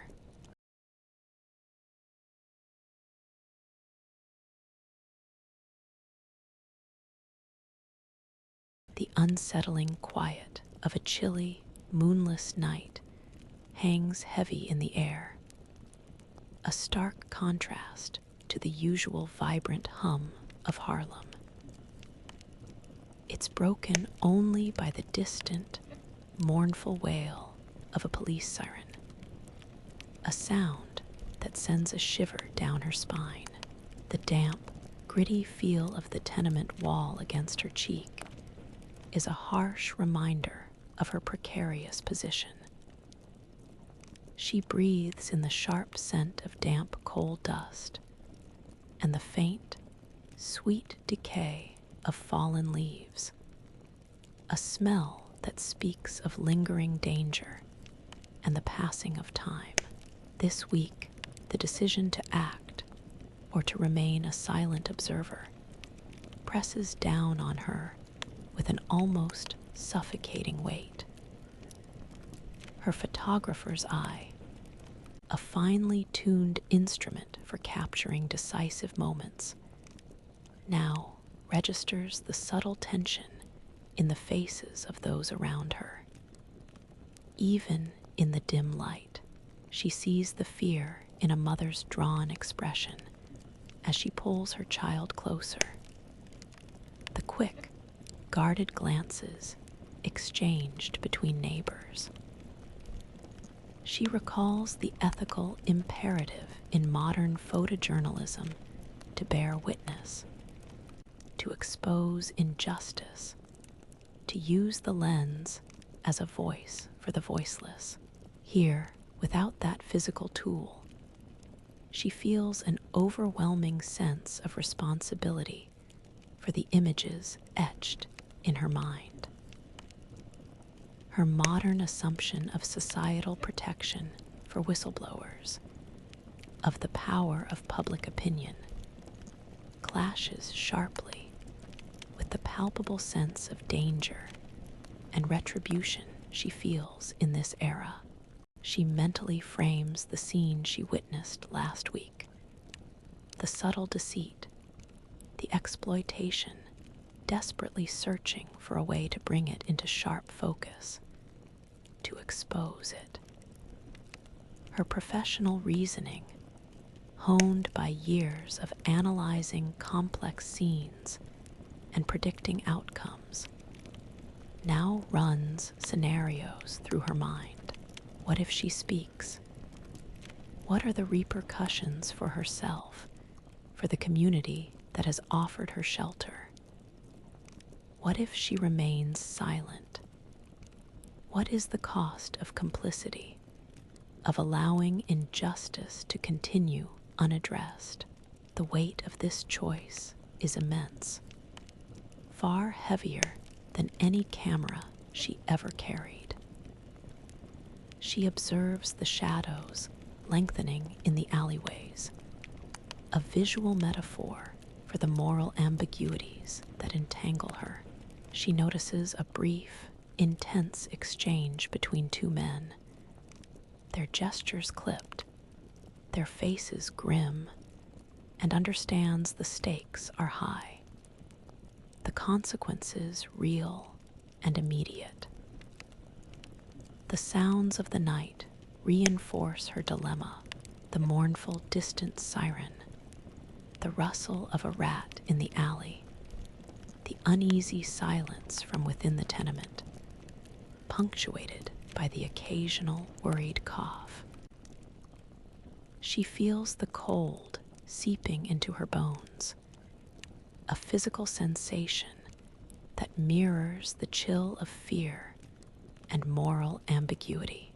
She tastes the metallic tang of anxiety on her tongue, a constant presence that underscores the sharp edge of her choice.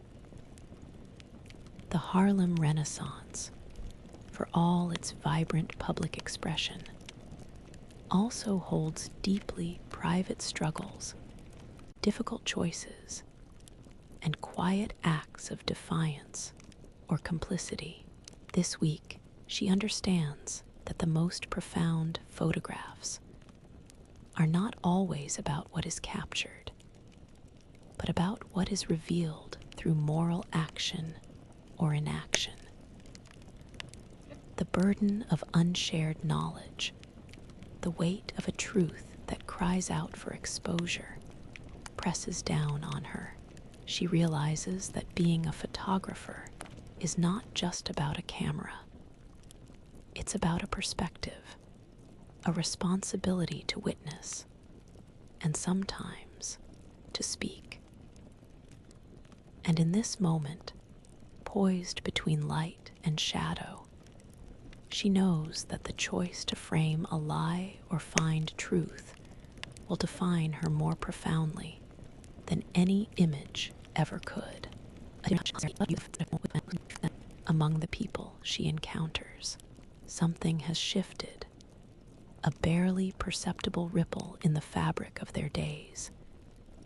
And she knows, with a quiet certainty, that her choices last week have played a part. Her photographer's eye, always searching for cause and effect, for the narrative arc, notices the subtle changes in expression and interaction. She sees a man whose face was previously etched with worry, now carrying himself with a slightly straighter posture, a hint of defiance in his gaze. She observes a group of women on a stoop, their hushed conversations holding a new edge of determination, a quiet, collective resolve. These are not dramatic, frameable events, but rather faint echoes of change, like the subtle play of light that indicates a developing film. Her modern understanding of complex systems, of the butterfly effect, where a small action can have far-reaching consequences, makes her acutely aware of these fragile, unfolding shifts. She recalls her initial fear of interfering, of altering history. But now, she sees the subtle power of bearing witness, even without a camera. Her professional reasoning, honed by years of analyzing complex compositions and anticipating outcomes, now grapples with the unintended consequences of her actions. She had shared her observations discreetly, carefully, painting vivid word pictures of the subtle deceptions she'd witnessed, not as accusations, but as shared concerns. She had highlighted the glint in a dishonest man's eye, the way his gestures betrayed his words. Her photographic memory, her ability to recall precise details and present them compellingly, had served as her lens and evidence.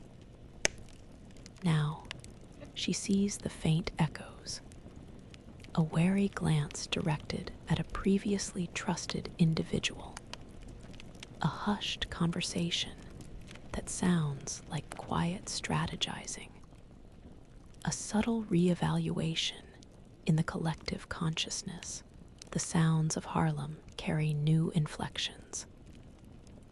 The confident jazz from a speakeasy now seems to contain a deeper resonance, a richer note of collective strength. She hears the occasional sharp, decisive tone in a voice where there was once only resignation. She feels the texture of hope, fragile but present, in the way a hand is clasped just a little firmer in greeting, in the subtle nod of shared understanding. Her modern assumptions about objective truth, once so rigid, have adapted to the nuanced reality that truth is often revealed in whispers, in shared glances, in the slow, painstaking development of a communal negative.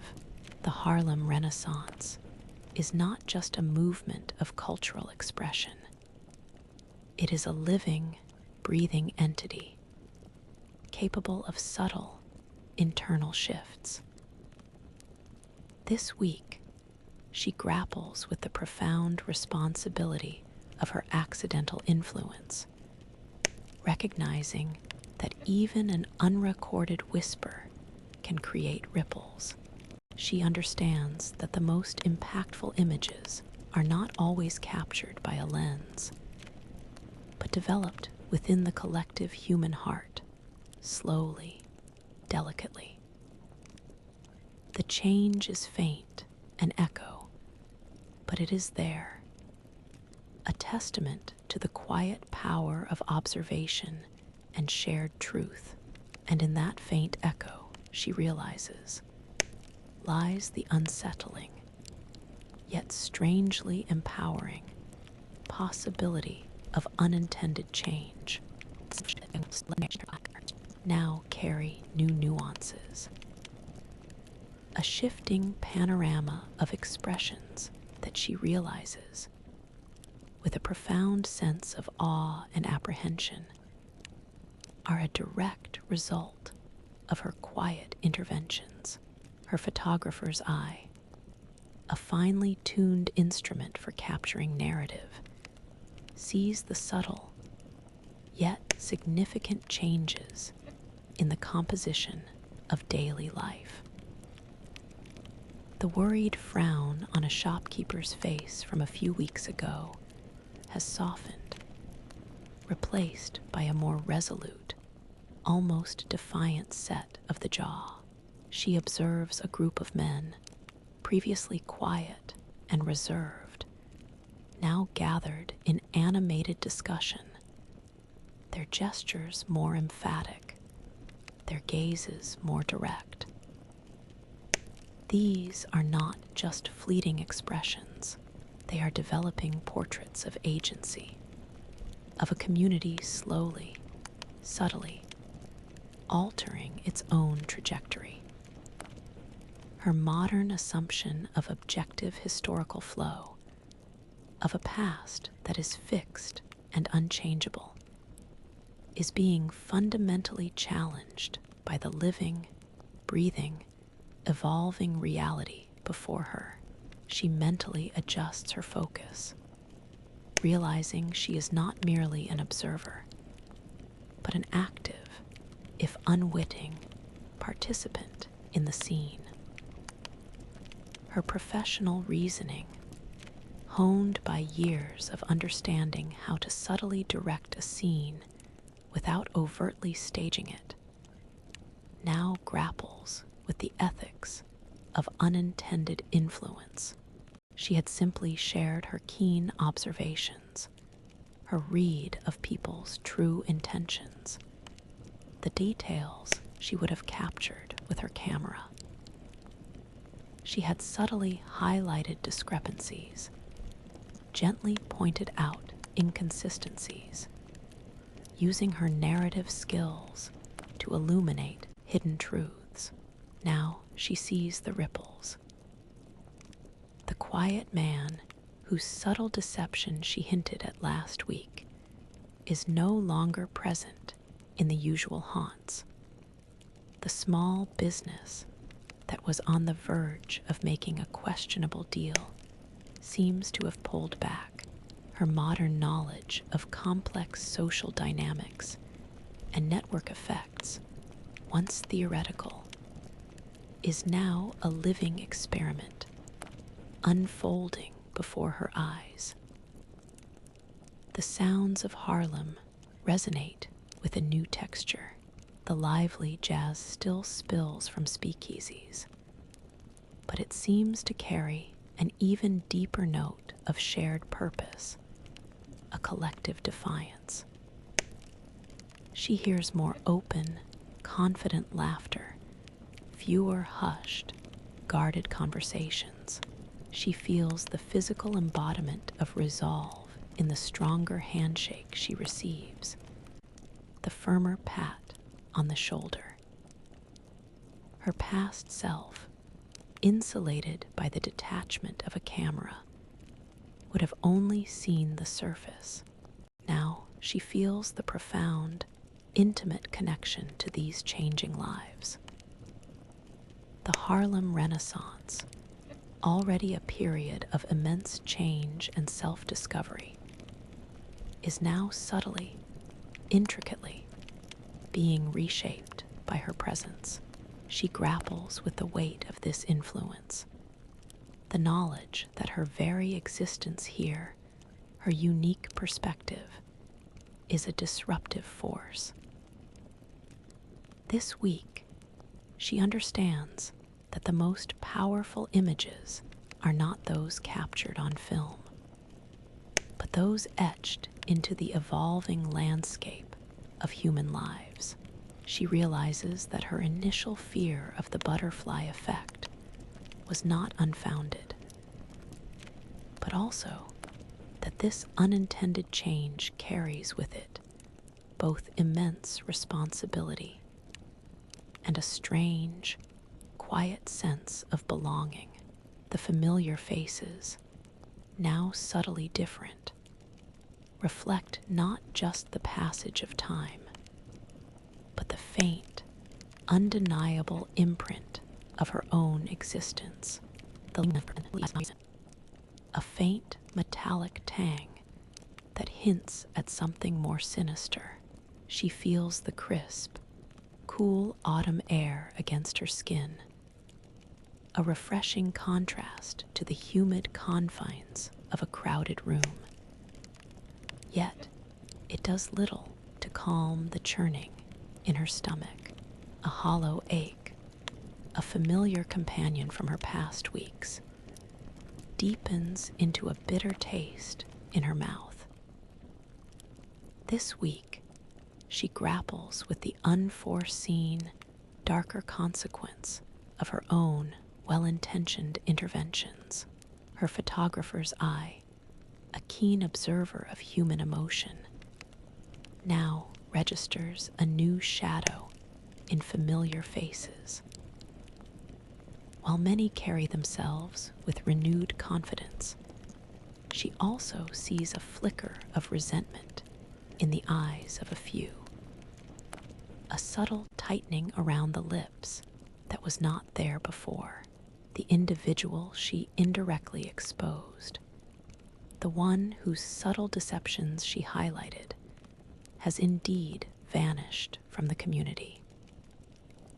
A small triumph for justice, perhaps, but it has not been without cost. Her modern assumption that exposing wrongdoing always leads to unambiguous good is profoundly shaken. She realizes that removing one problem often creates another, or at least shifts the burden in unexpected ways. She mentally crops the scene, focusing on the subtle lines of strain and uncertainty that now crisscross the vibrant canvas of Harlem. Her professional reasoning, honed by understanding complex human dynamics, now grapples with the butterfly effect in its full, painful reality. She had, in a sense, edited a part of Harlem's narrative. The absence of the deceptive individual means a shift in power, a change in alliances, new opportunities for some, but also new struggles for others. She overhears whispers of who might step into the vacuum, hints of new tensions arising. Her modern knowledge of power vacuums and unintended consequences, once theoretical, is now a living, unfolding drama.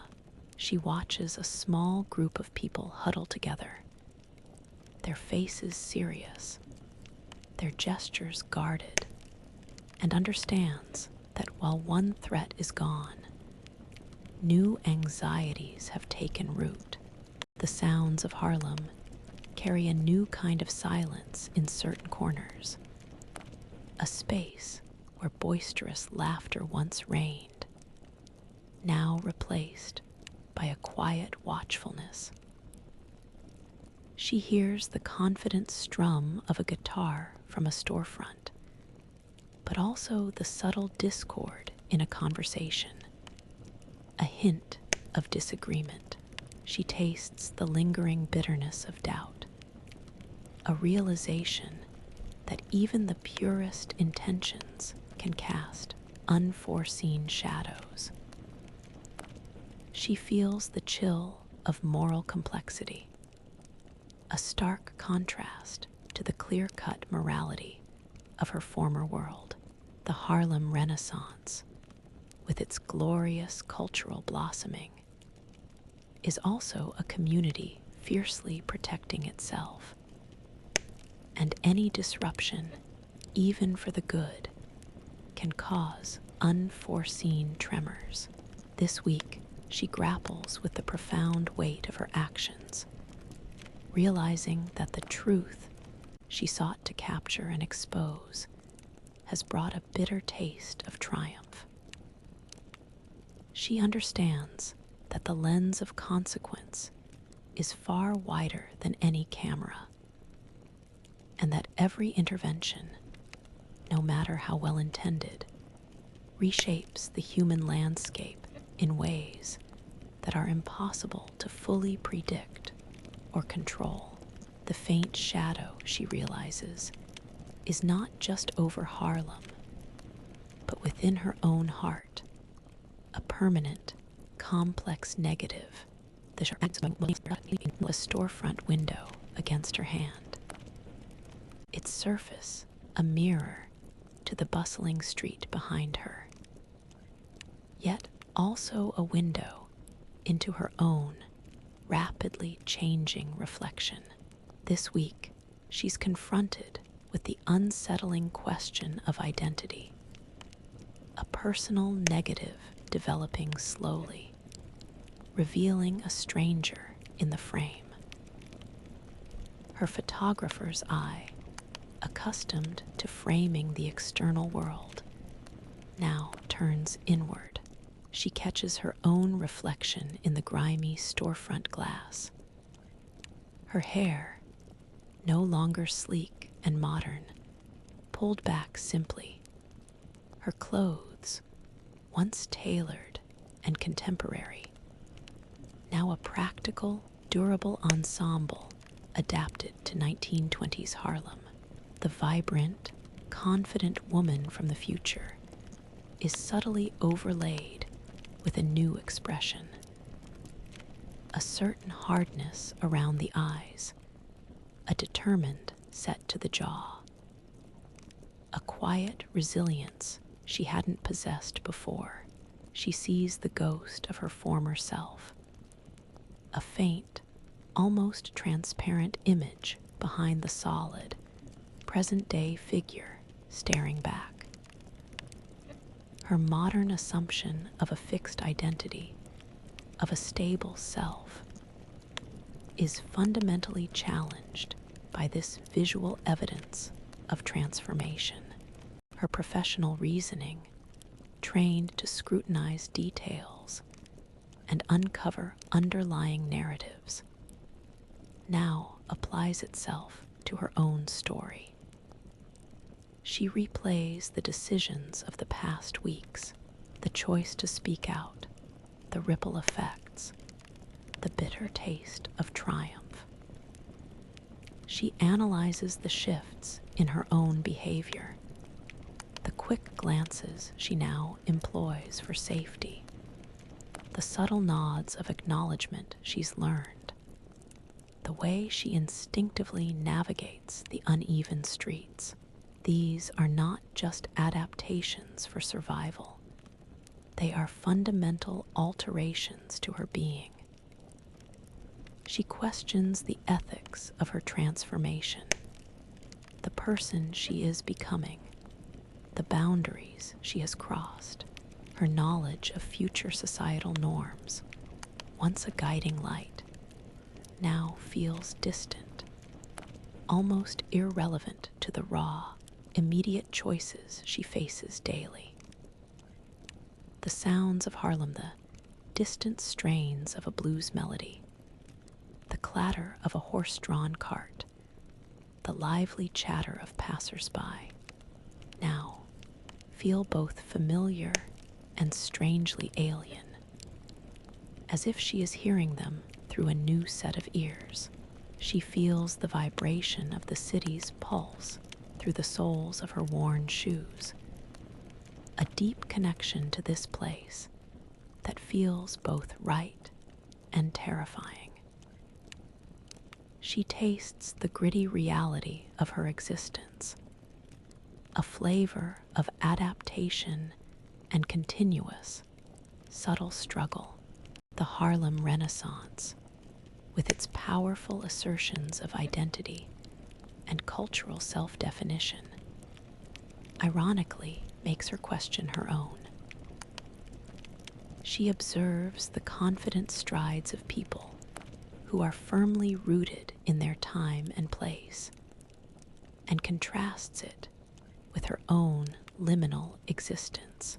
This week, she grapples with the profound realization that her past self is fading, like an overexposed photograph. She understands that adaptation isn't just about survival in a physical sense, it's about a deep internal metamorphosis. And as she stares at her reflection, a stranger in a familiar city, she knows that the most challenging photograph she will ever take is of herself, an ever-developing image of who she has become and what she has done in this unchosen, yet deeply immersive past. But a social coldness, an almost imperceptible shift in the warmth of familiar interactions, the comforting scent of shared food and laughter, is sometimes replaced by the faint, bitter aroma of unspoken tension, like old spices gone stale. She feels the smooth, unyielding surface of a polished wooden table, across which a friendship she'd carefully cultivated now seems to stretch thin, almost transparent. This week, the vibrant tapestry of her relationships in Harlem begins to fray, revealing unexpected cracks. Her photographer's eye, a seasoned observer of human bonds, immediately registers the subtle withdrawal in a friend's posture, the slight hesitation before a once-easy smile, the quick, averted gaze that speaks of something unspoken. She recalls the countless wedding portraits she'd taken, capturing the perfect, idealized image of connection.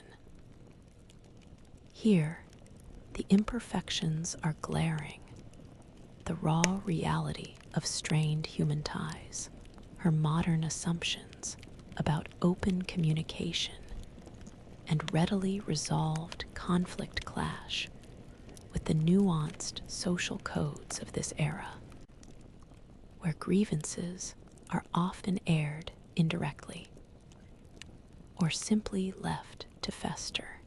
She sees the subtle ways people distance themselves, the almost imperceptible widening of the frame around her, pushing her slightly out of focus in their lives.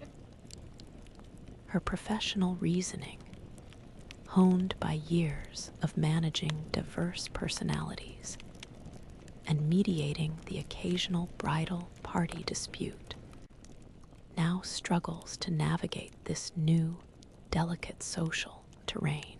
She replays past conversations, scrutinizing her own words and actions, wondering if her unique perspective, her modern way of seeing, has created this rift. Perhaps her frankness, a quality valued in her own time, is perceived as bluntness or even arrogance here.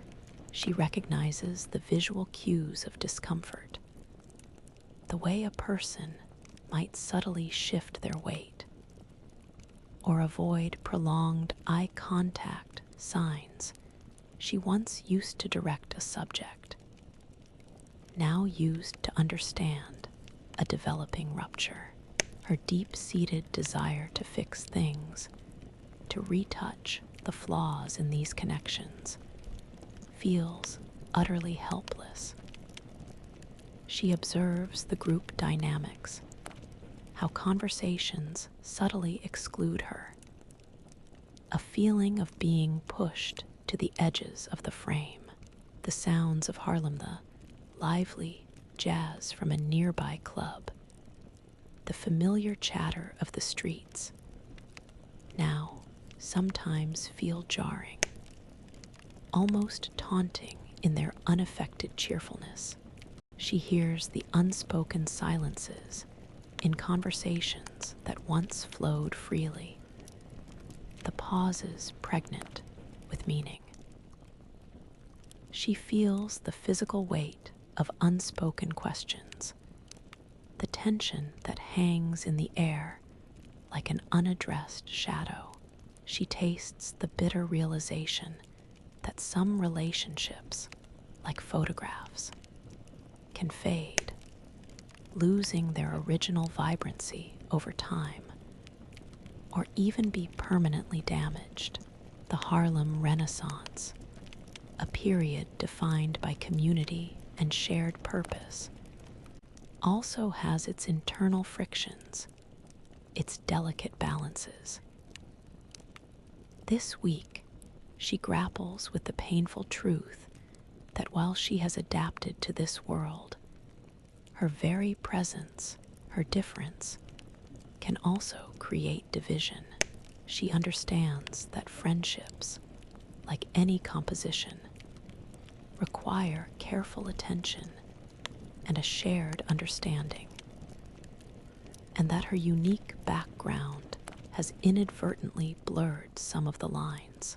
She reflects that the most heartbreaking images are not always of great tragedy, but of the slow, quiet erosion of human connection, the invisible cracks in friendship that ultimately leave a person feeling profoundly, achingly alone in the frame. The that mirrors the unforgiving nature of her realizations. She feels the sharp, biting edge of the autumn wind against her face, a physical sting that brings clarity. This week, she's not just observing the fading images of her past decisions. She's actively owning them, embracing the full weight of her impact on this world. Her photographer's eye, a relentless truth seeker, no longer shies away from the uncomfortable details of her own role in the changing landscape. She sees the subtle shift in social dynamics she's caused, the quiet repositioning of individuals within their community, the cracks in friendships, the unintended consequences. She now confronts them directly, seeing them not as flaws to be retouched, but as undeniable facts of her presence. She remembers the meticulous process of developing film, how every chemical interaction, every second in the bath, irrevocably shaped the final image. Here, her every action, every word, has been a chemical in Harlem's developing solution, creating a picture that is uniquely, unexpectedly her own. Her modern assumptions about detachment, about the ability to observe without influencing, have shattered completely. Her professional reasoning, honed by years of problem solving and critical assessment, now applies itself to a more profound task: self-accountability. She analyzes the chain of events, connecting her subtle nudges and shared insights to the observable shifts in the community. She recognizes that her unique perspective, her outsider's lens, gave her an accidental power, an ability to see beyond the immediate frame. Her modern knowledge, once a source of frustration due to its unshareable nature, now feels like a burden of responsibility, demanding careful consideration. She understands that even without a camera, she is a narrator, and her narrative choices have profound, tangible consequences. She observes the confident stride of a man who previously seemed hesitant, and understands that her shared observations gave him courage. The sounds of Harlem resonate with a new kind of echo, the reverberations of her choices. She hears the confident chatter from a barber shop, the soulful strains of a piano from a nearby parlor, and understands that these are not entirely the same sounds they would have been without her. She feels the solid ground beneath her feet, a grounding sensation that anchors her in this present moment, forcing her to accept the tangibility of her influence. She tastes the bitter sweetness of agency, the profound impact of her own existence. The Harlem Renaissance, a powerful movement of self-definition, now represents to her a complex, evolving canvas, partially painted by her own hand. This week, she moves past the guilt and the intellectual wrestling, settling into a deeper, more honest understanding of her role. She realizes that truly owning the frame means accepting full responsibility for every image, every change, every faded hue and sharpened detail that has emerged from her time here. It is an exhausting, yet strangely liberating process of self-reckoning, a personal photograph of acceptance developing with unwavering clarity. The air, usually thick with city grit, here carries a faint, sweet scent of night-blooming jasmine from a window box, mingled with the quiet aroma of freshly brewed coffee from a nearby kitchen. She feels the solid, reassuring warmth of a hand gently resting near hers on the cool stone ledge, a silent connection deepening in the intimate glow. This week, she finds herself enveloped in a profound sense of belonging, a quiet, almost sacred intimacy. Her photographer's eye, a chronicler of emotional nuance, now focuses intensely on the subtle shifts in expression in the person beside her. She observes the way the moonlight softens the lines of their face, illuminating a quiet vulnerability, a deepening trust. She sees the shared glances that hold more meaning than any words, the comfortable silences that speak volumes. She recalls the moments at weddings where she'd capture an intimate, unposed look between a couple, the genuine connection that transcended the formal setting. Here, that connection is not an image to be framed, but a lived reality. Her modern assumptions about fleeting relationships and individual pursuits are replaced by the profound, grounding truth of deep, shared presence. Her professional reasoning, honed by understanding how to foster comfort and trust in front of a lens, now guides her in a more personal way. She listens with an active, empathetic ear, her attention fully present, making the other person feel truly seen. She understands the power of a genuine smile, a supportive nod, a quiet attentiveness that builds bridges between souls. Her photographic memory, usually used for recalling technical details, now archives every nuance of this deepening bond, every shared breath, every subtle gesture. She observes the intricate play of moonlight and shadow on the courtyard walls, creating a natural, ethereal backdrop for this unfolding intimacy. A scene she would have considered a dream to capture. The sounds of the city, usually a vibrant symphony, are muted here, softened by the courtyard walls. The distant wail of a saxophone, the faint rumble of a streetcar, all become a gentle hum, a distant lullaby to their quiet connection.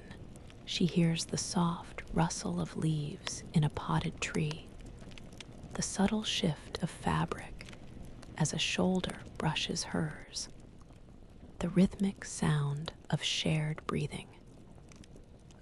She tastes the lingering sweetness of the coffee, a comforting warmth that complements the gentle intimacy of the moment. She feels a profound sense of peace, a quiet contentment that settles deep within her. The Harlem Renaissance, a period of bold expression and vibrant communal spirit, also allows for these quiet, intimate moments of profound connection.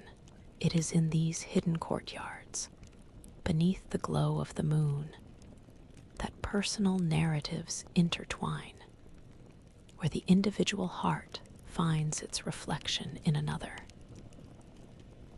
This week, she understands that true connection is not about capturing an image, but about being fully present, vulnerable, and open to the unfolding story.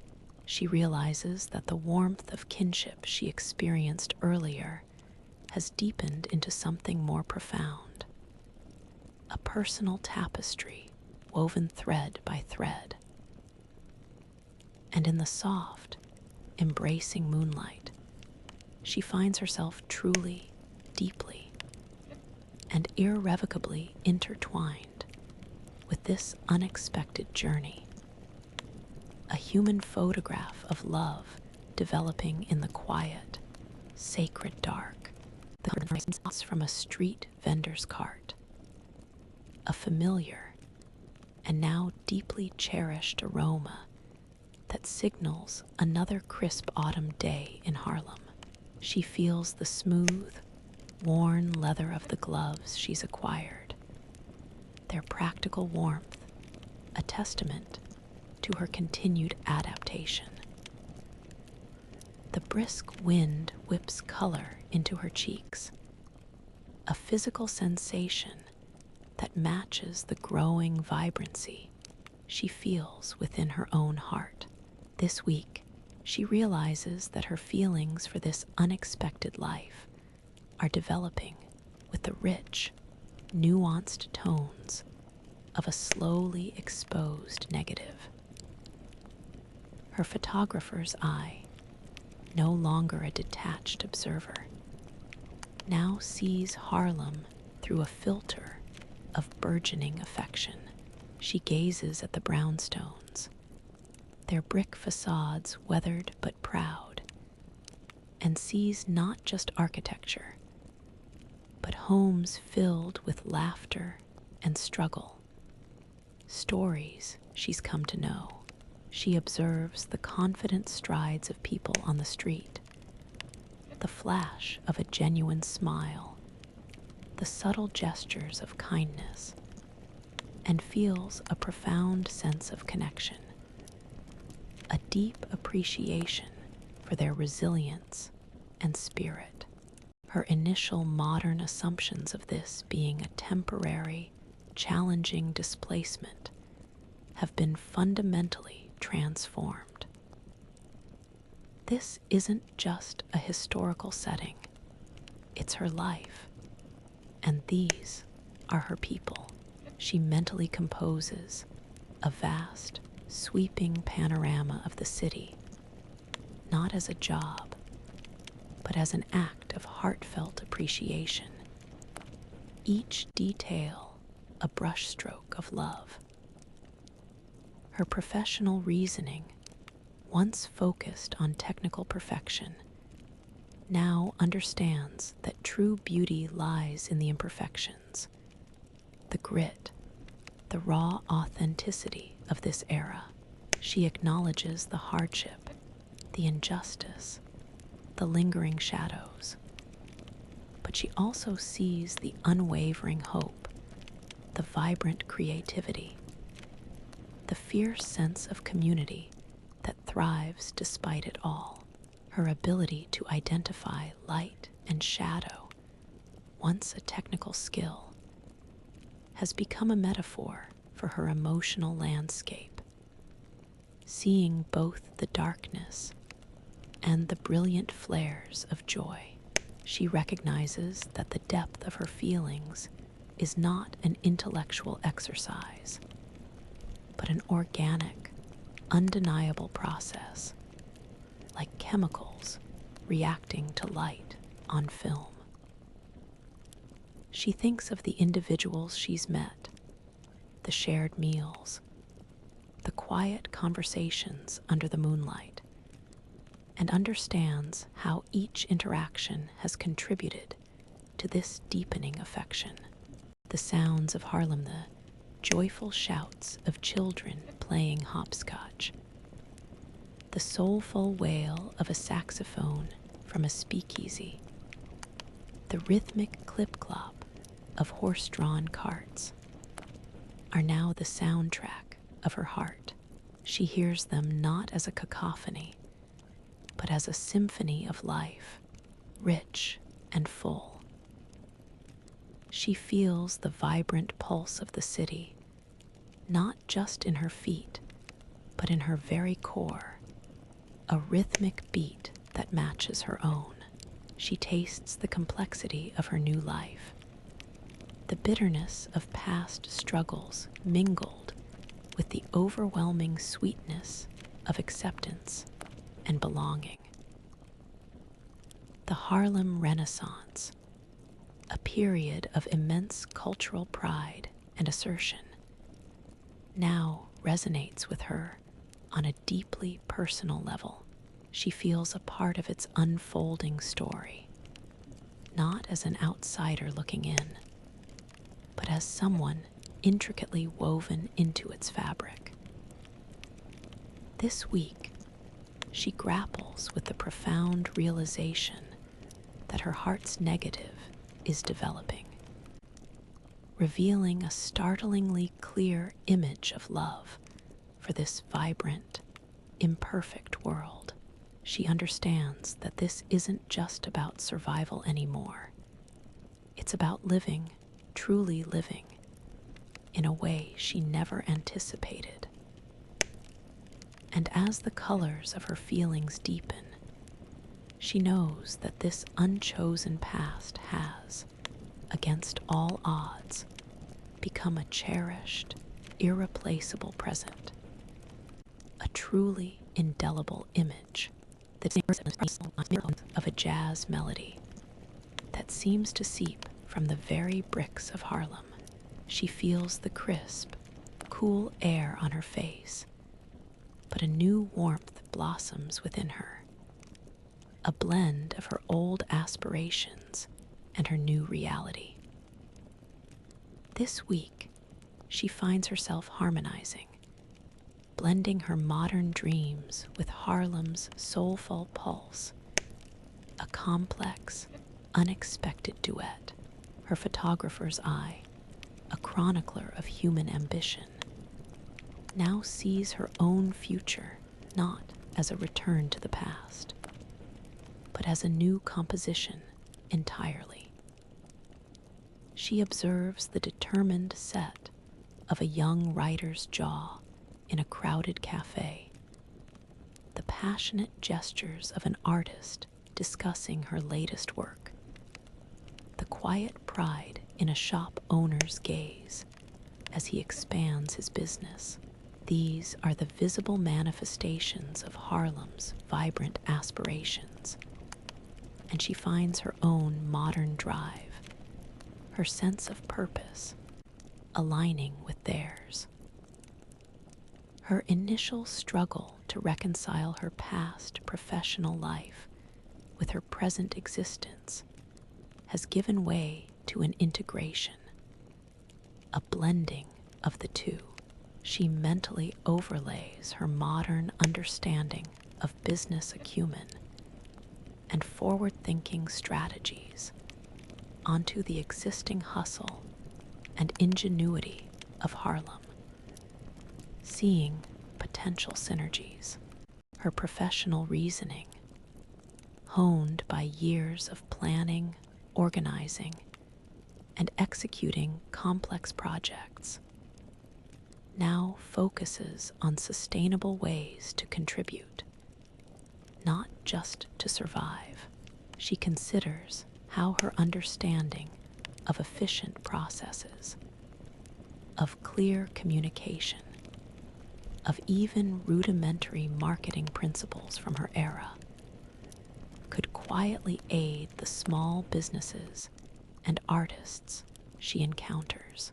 Her modern assumption of immediate results is tempered by the patient, community-driven pace of 1920s Harlem, leading her to consider subtle, long-term approaches. She observes the intricate details of a new community initiative, perhaps a cooperative venture, and instinctively analyzes its strengths and potential weaknesses. Her mind a quiet engine of practical ideas. The sounds of Harlem resonate with a new kind of harmony.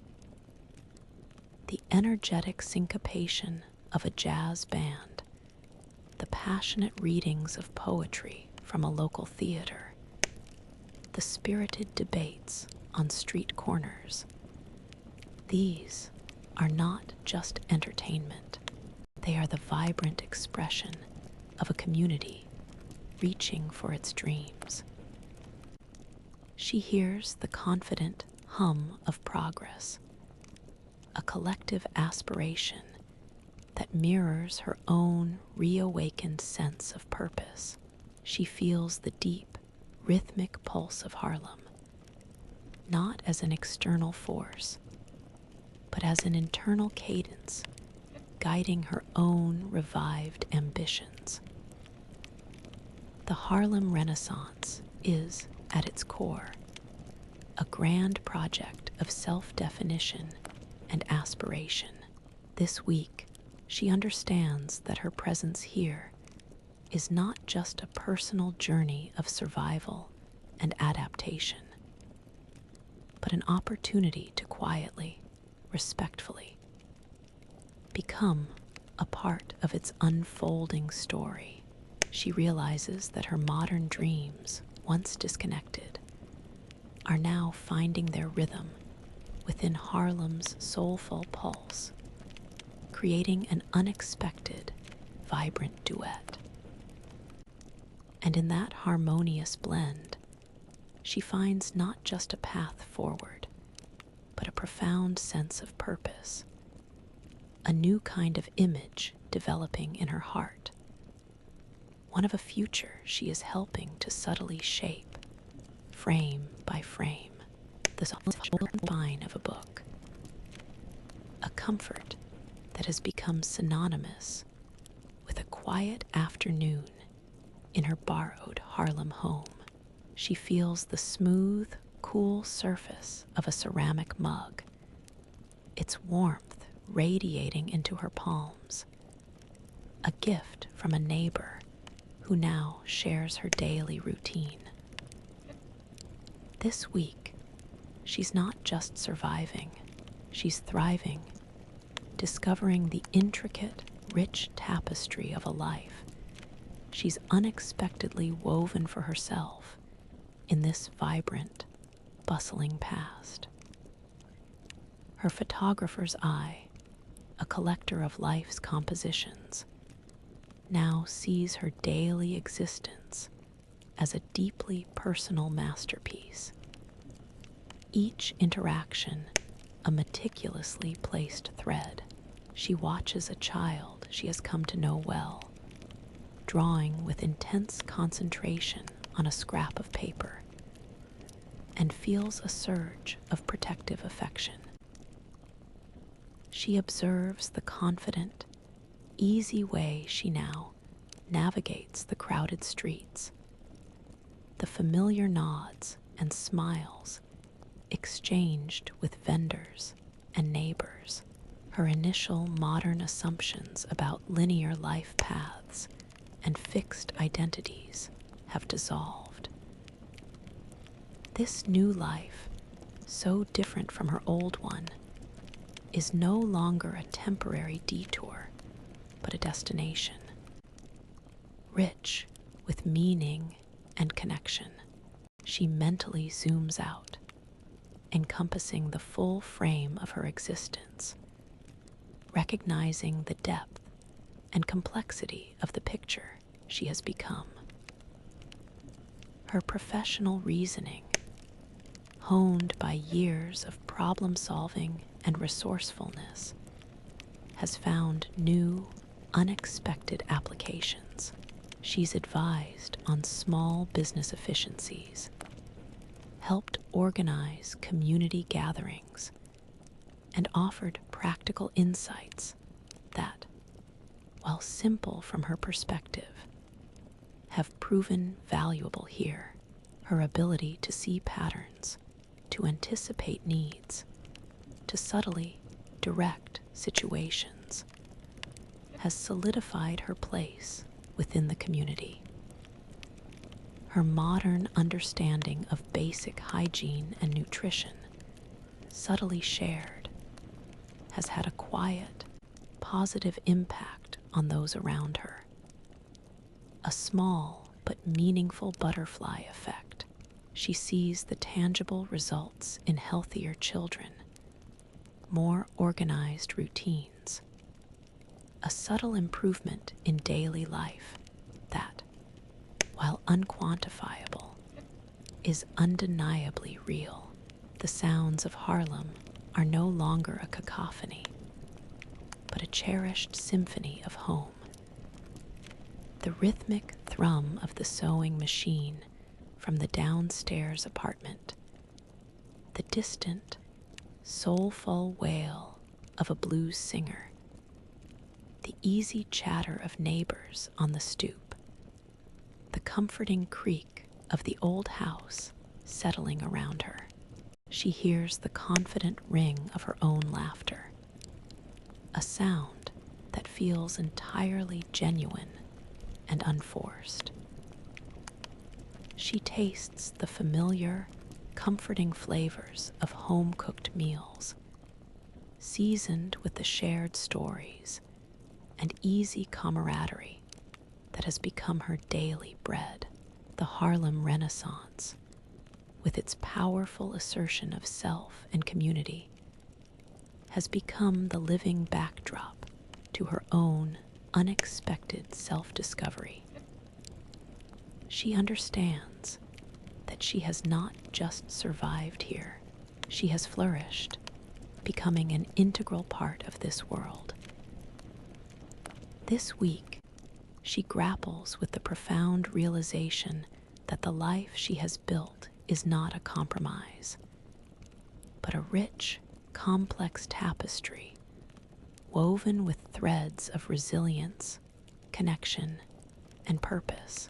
She sees her own journey not as a fading image from the past, but as a vibrant, fully developed photograph, rich with unexpected color and indelible meaning. The shot leaves from a distant street bonfire, usually a sign of seasonal change, now carries a melancholic undertone, a whisper of endings she dreads. She feels the cool, reassuring weight of a child's hand slipped into hers as they walk, a tiny, precious anchor in a world that feels increasingly home. This week, the unbearable thought of leaving, of severing these newly forged connections, presses down on her with a physical ache in her chest, a blur of fear that threatens to overwhelm all other sensations. Her photographer's eye, a chronicler of precious moments, now sees every interaction through the lens of potential loss. She gazes at the familiar faces of her friends, the vibrant street scenes, the worn but beloved corners of her brownstone, and feels an overwhelming urge to commit every detail to indelible memory. She mentally composes a vast, complex album of her time here.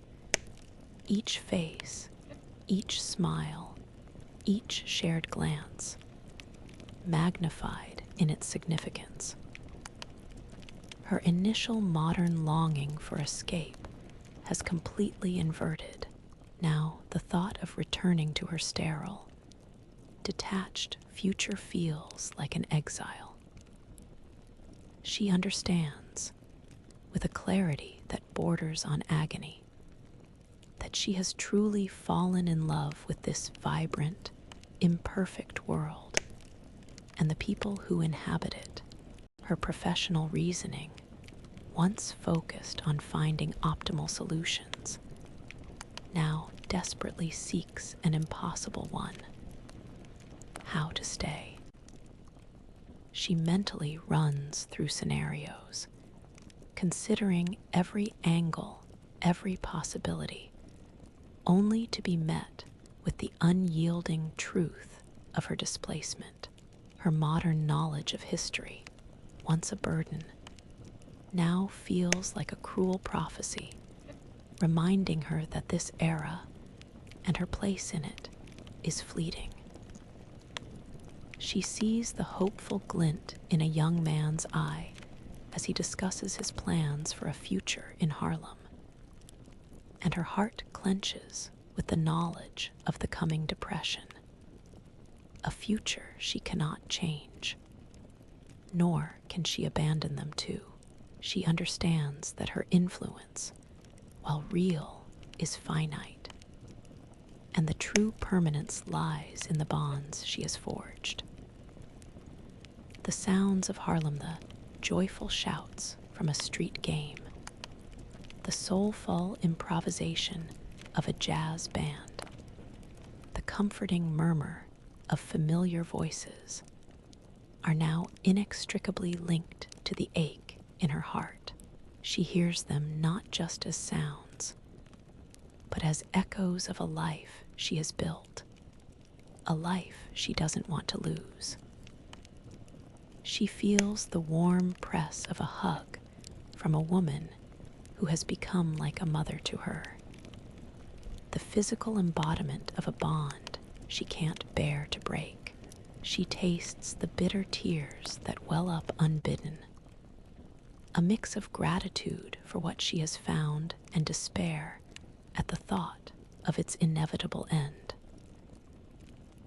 The Harlem Renaissance, with its profound spirit of resilience and community, has become her refuge, her purpose, her home. This week, she grapples with the agonizing reality that her unexpected journey has led her not to escape, but to a profound entanglement. She realizes that the most heartbreaking images are not always of grand goodbyes, but of the quiet, unbearable thought of leaving.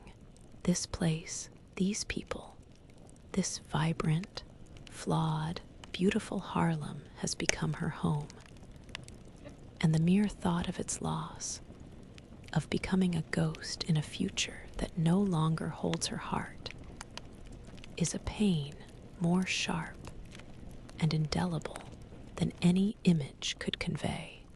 Fear and grief fills the air, mingling with the heavy, sweet scent of lilies from a hastily arranged bouquet. It's a smell that cuts through the familiar Harlem aromas, leaving a hollow ache in its wake. She feels the rough, cold wood of a pew beneath her trembling fingers, and the raw, stinging sensation of tears in her eyes. This week, the vibrant world she has come to love shatters around her.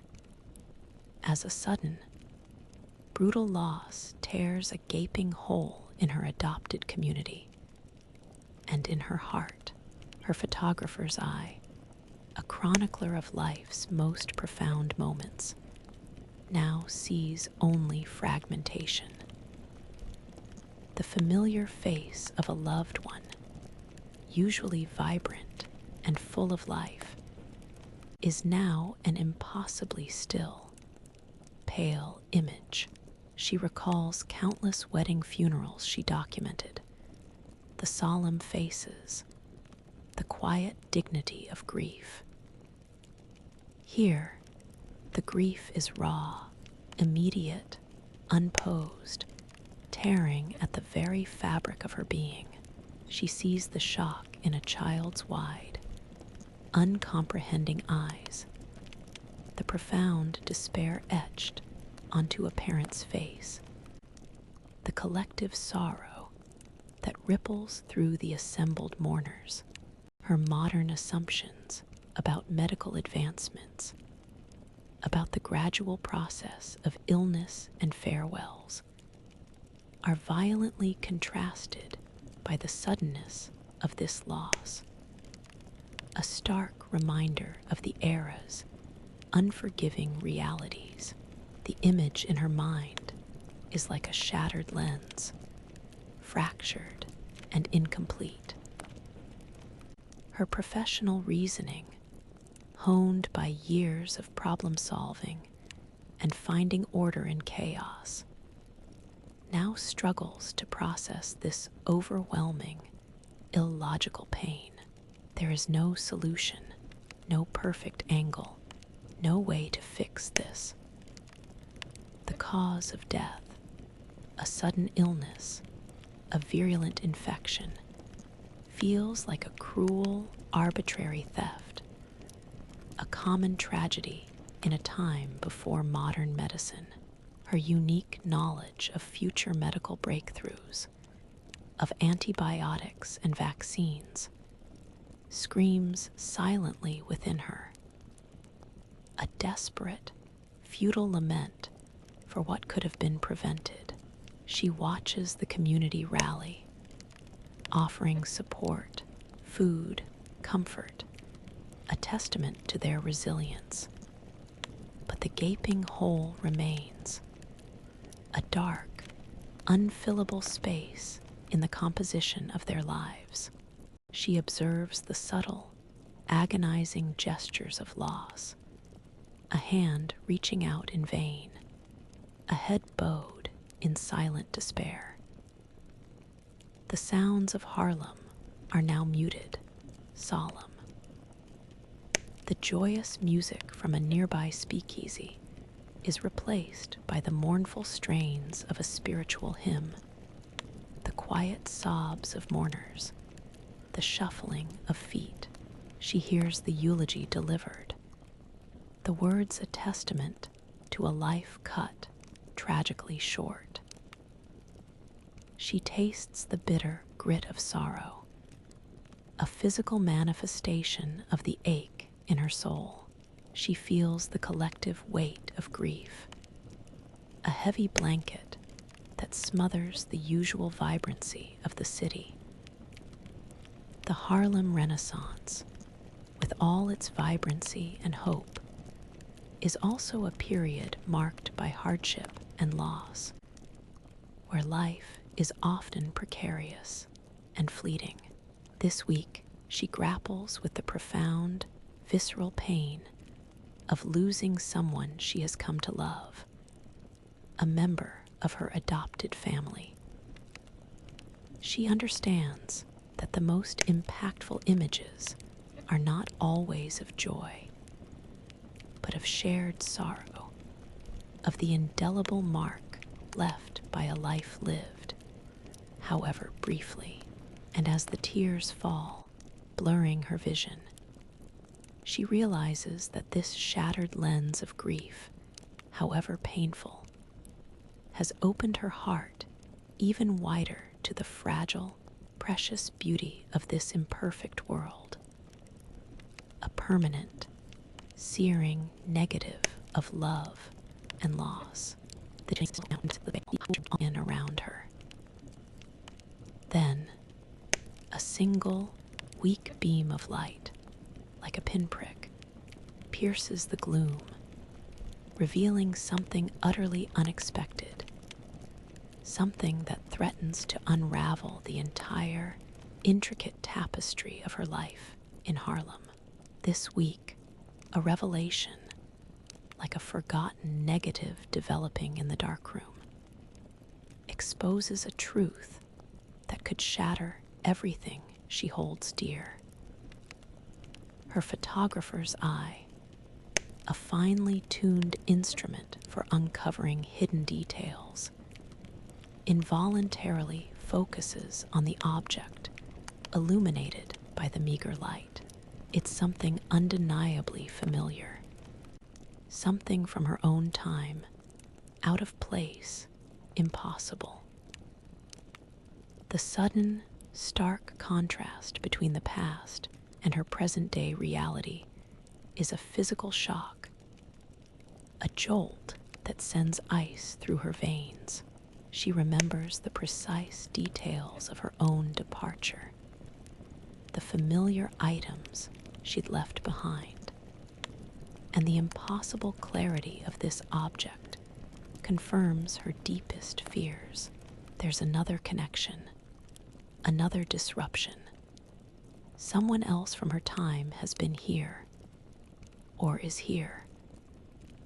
Her modern assumptions about her unique, isolated displacement are violently overturned, replaced by a terrifying uncertainty.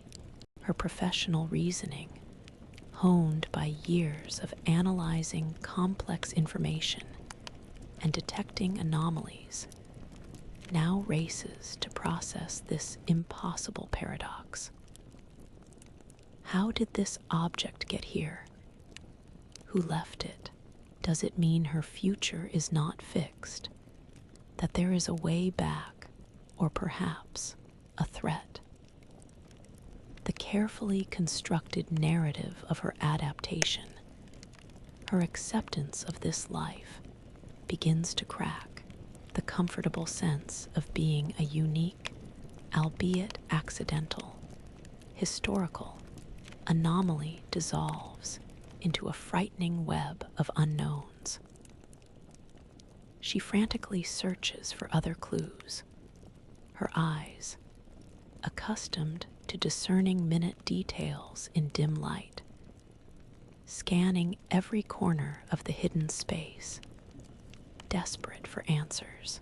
The sounds of Harlem, usually a comforting hum, are now muted, distant, as if she is submerged in a deep, disorienting water. The rhythmic thrum of the city, the cheerful chatter, the soulful music, all are drowned out by the frantic pounding of her own heart in her ears. She feels the cold sweat prickling her skin, a physical manifestation of her mounting panic. She tastes the bitter metallic tang of fear, a constant presence that underscores the gravity of this discovery. The Harlem Renaissance, with all its vibrant energy, now feels like a precarious stage, its backdrop threatening to crumble. This week, she grapples with the profound, destabilizing revelation that her past is not as distant or as singular as she believed. She understands that the most impactful images are not always those of beauty or sorrow, but of sudden, unexpected truths that redefine everything. And as the darkroom's secret develops, revealing an unnerving reality, she realizes that the life she has so painstakingly built is suddenly fragile, threatened by an unforeseen connection, a ghost from her own time, a negative that could expose her entire existence here to a terrifying, unknown future. The metallic tang of unease that now seems ever present. She feels the prickle of 1,000 eyes on her, imagined or real. Every casual glance now infused with suspicion. This week, the fragile facade of her assumed identity trembles, threatened by the harsh glare of a truth on the brink of exposure. Her photographer's eye, a finely tuned instrument for capturing the nuanced details of human expression, now turns inward, scrutinizing her own every movement, her every word. She watches herself, an actor on a precarious stage, constantly adjusting her posture, modulating her voice, ensuring no modern idiom slips through. She sees the subtle shift in a friend's gaze, a lingering look, a flicker of suspicion where there was once only trust. The discovery from last week, the impossible object, has unleashed a torrent of paranoia. Her modern assumptions about privacy, about the unlikelihood of discovery, have completely dissolved. Now every casual inquiry, every shared glance, feels like an interrogation, a lens focused directly on her secret. Her professional reasoning, honed by years of anticipation and meticulous planning, now desperately constructs defenses. She analyzes conversations, searching for veiled questions, for attempts to probe her past. She meticulously crafts plausible responses, weaving half-truths into the fabric of her narrative, a delicate dance of deception. Her modern knowledge, once a source of quiet strength, is now a dangerous secret, a detail that could expose her as an anomaly, a threat, or worse. She understands that even a small slip, a single misplaced word, could shatter the fragile reality she has built. She observes the intricate social dynamics around her, searching for who might know, who might suspect, who might be watching, turning her into a constant subject of her own unwanted mental photography. The sounds of Harlem, the vibrant jazz, the lively chatter, the rumble of traffic now feel like a relentless cacophony, each sound a potential source of revelation. She hears the casual questions, the seemingly innocent remarks, and dissects them for hidden meanings, for traps. She feels the cold knot of fear in her stomach, a constant companion that tightens with every passing moment.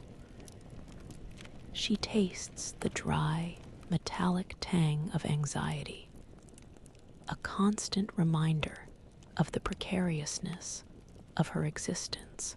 The Harlem Renaissance, a period of burgeoning confidence and self-assertion, now feels like a crucible, testing the very core of her being. This week, she grapples with the terrifying reality that her true identity, the fundamental truth of who and when she is, could be exposed at any moment. She understands that the most impactful images are not always those of outward events, but of the internal struggle for self-preservation, of the desperate fight to remain hidden in plain sight. And as the harsh glare of suspicion intensifies, she realizes that the fragile negative of her secret identity is on the brink of developing, threatening to reveal a truth that could erase her from this cherished, adopted world forever. Almost electric note in the crisp Harlem air is her first sensation this week, mingling with the bitter aroma of apprehension. She feels the heavy, oppressive weight of a choice that has carved a hollow ache in her chest, a profound sense of loss, even amidst the vibrant life around her.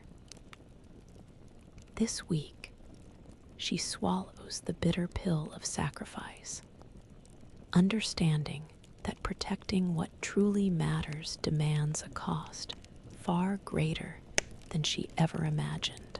Her photographer's eye, a keen observer of human narratives, now sees her own story unfolding through a lens of stark, painful clarity. The casual warmth in familiar glances has been replaced by a subtle, almost imperceptible withdrawal, a careful distancing she herself has initiated. She had, with agonizing deliberation, pulled back, created a subtle friction, allowed misunderstandings to fester, all to redirect suspicion away from her true identity. She watches the slight hurt in a friend's eyes, the hesitant politeness from a neighbor, and feels the sharp stab of regret. Her modern assumptions about open honesty and immediate reconciliation clash with the necessity of her calculated emotional distance. She has, in essence, chosen to blur her own image, sacrificing connection to protect her secret, and, by extension, the stability of this timeline. Her professional reasoning, honed by years of strategic planning and anticipating potential problems, now meticulously manages the fallout of her self-imposed isolation. She analyzes reactions, calibrating her level of aloofness, ensuring it's enough to deter further inquiry, but not so much as to alienate completely. Her modern knowledge of history, which had once felt like a burden of foresight, is now a heavy shield, demanding that she prioritize the preservation of the timeline above personal happiness.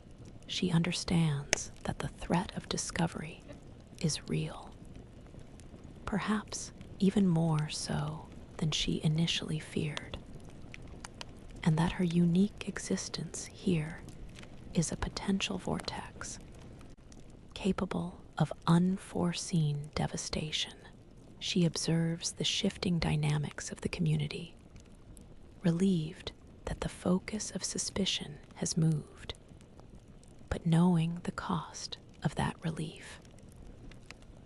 The sounds of Harlem, the soulful improvisation of a jazz club, the confident chatter from a barber shop, the rhythmic rumble of a streetcar now sometimes feel distant, almost echoing behind a veil. She hears the questions she isn't answering, the unspoken queries in the silences. She feels the physical tension in her shoulders, a constant preparedness for discovery. She tastes the bitter tang of her own sacrifice, a sharp, unpalatable flavor that lingers on her tongue. The Harlem Renaissance, with its vibrant communal spirit, now highlights her chosen isolation. This week, she grapples with the profound paradox of her situation.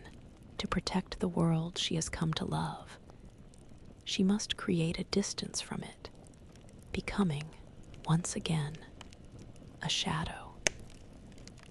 She realizes that the most impactful images are not always of grand gestures or intimate connections, but of the quiet, agonizing sacrifices made in the name of a greater, unseen purpose.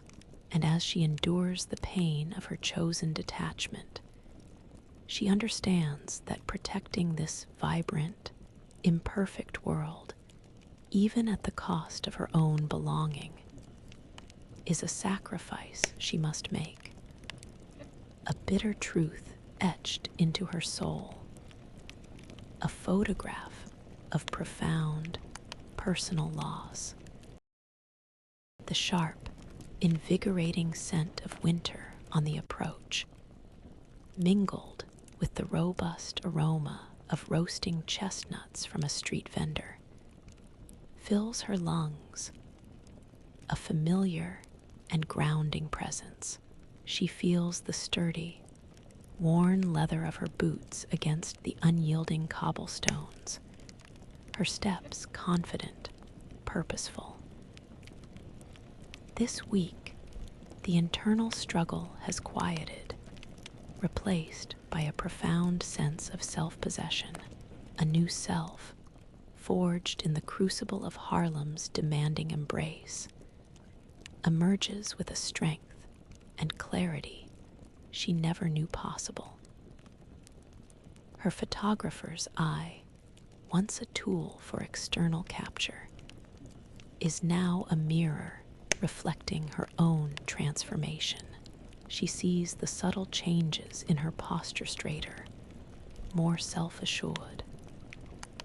The lines of worry around her eyes have deepened, but they are now etched with experience, not fear.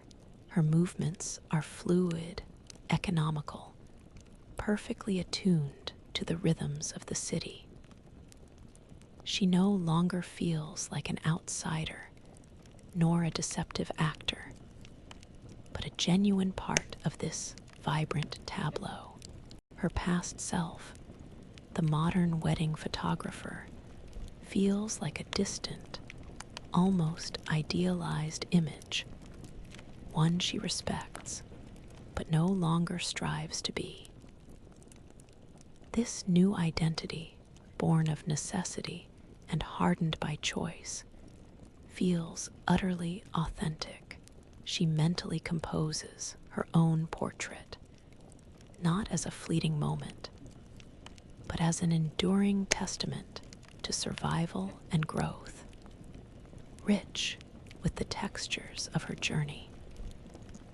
Her professional reasoning, honed by problem solving under pressure, has evolved into a deep, intuitive understanding of human resilience and the intricate dance of community. She navigates social complexities with a new confidence, her observations sharper, her insights more profound. Her modern knowledge, once a source of internal conflict, now serves as a quiet, guiding wisdom, allowing her to subtly contribute without disrupting. She has learned the delicate balance of intervention and observation, understanding when to speak and when to simply asterisk be asterisk. She applies her analytical skills not to technical photography problems, but to the nuances of human interaction, predicting social currents, understanding unspoken needs, and finding effective, subtle ways to help. She observes the intricate details of a community, organizing a winter coat drive, the collective effort and unwavering determination, and feels a deep sense of connection to their purpose. The sounds of Harlem, the joyful clamor of children bundled in winter clothes, the resonant strains of gospel music from a nearby church, the rhythmic clang of a distant bellar, now deeply embedded in her being. She hears them not as separate entities, but as the unified symphony of her home. She feels the crispness of the air against her skin, a refreshing sensation that invigorates her spirit. She tastes the distinct flavors of Harlem, the resilience and hope, the struggle and the joy, all mingled into a complex, satisfying reality. The Harlem Renaissance, a testament to the power of transformation and self-definition, has not only shaped her external circumstances, but has irrevocably reshaped her internal world. This week, she grapples not with the agony of choice, but with the quiet acceptance of who she has become. She understands that the most profound images are not always those of outward beauty, but of internal strength, of the enduring human spirit refined by adversity. And as she moves through the demanding embrace of Harlem, she realizes that this new self, forged in fire and steeped in resilience, is her most significant creation. A photograph of unwavering authenticity and an unshakable sense of belonging.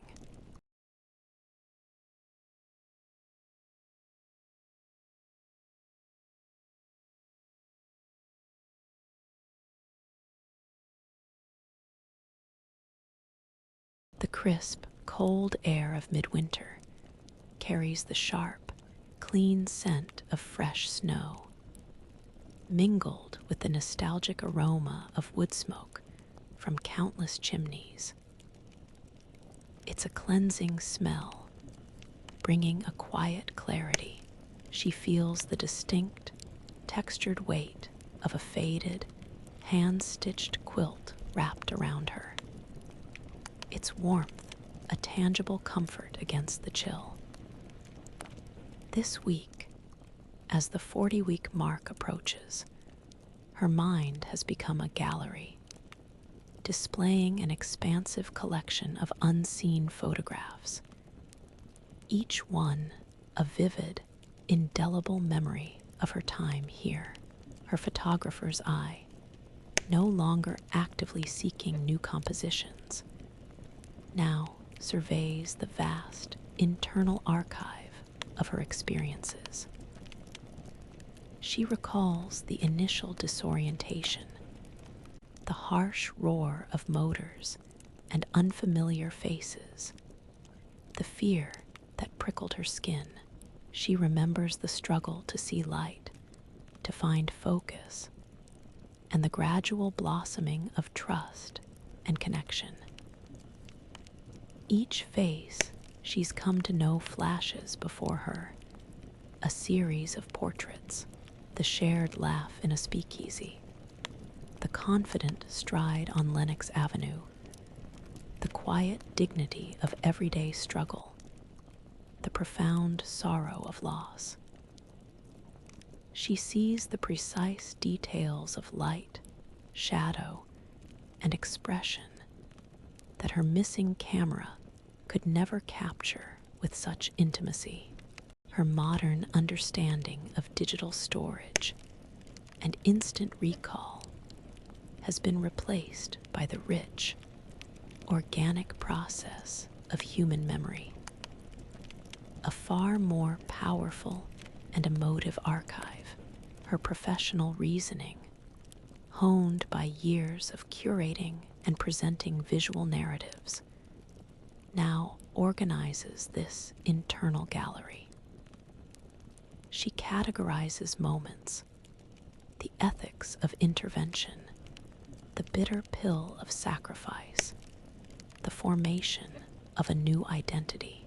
She understands the narrative arc of her own journey, from bewildered outsider to deeply integrated participant. Her modern knowledge, once a source of secret power, is now simply another layer of her complex understanding. Integrated into her perspective, she mentally edits her experiences, not to alter truth, but to draw out deeper meaning, to connect the dots of her personal butterfly effect. She sees the intricate interplay of her actions and the resulting shifts in the community, a mosaic of subtle changes she helped to orchestrate. The sounds of Harlem, the distant jingle of sleigh bells, the robust chorus of a winter carol, the comforting murmur of voices by a crackling fire are the background score to her reflections. She hears the echoes of her own laughter, the quiet strength in her own voice, sounds that have profoundly changed over 40 weeks. She feels the warmth of the quilt, a symbol of the comfort and acceptance she has found. She tastes the distinct flavors of her journey, a complex blend of fear, joy, sorrow, and ultimately, a profound, unwavering love. The Harlem Renaissance, a period of unparalleled creativity and self-assertion, now stands as the grand, living exhibition of her own transformed existence. This week, she grapples not with fear or loss, but with the quiet, profound realization of how completely she has been changed. She understands that the most significant images are not those captured by a lens, but those deeply etched onto the canvas of the heart, forming an unseen, yet undeniably real gallery of memory. And as she looks back at the 40 weeks, a rich tapestry of experiences unfolds, each thread a testament to survival, adaptation, and the unexpected beauty of a life truly lived. A permanent, vibrant collection of unseen photographs, the solid, reassuring grip of a hand in hers, a silent affirmation of belonging, a touch that conveys unwavering trust, the soft, familiar murmur of voices, filled with genuine laughter and easy conversation, wraps around her like a beloved blanket.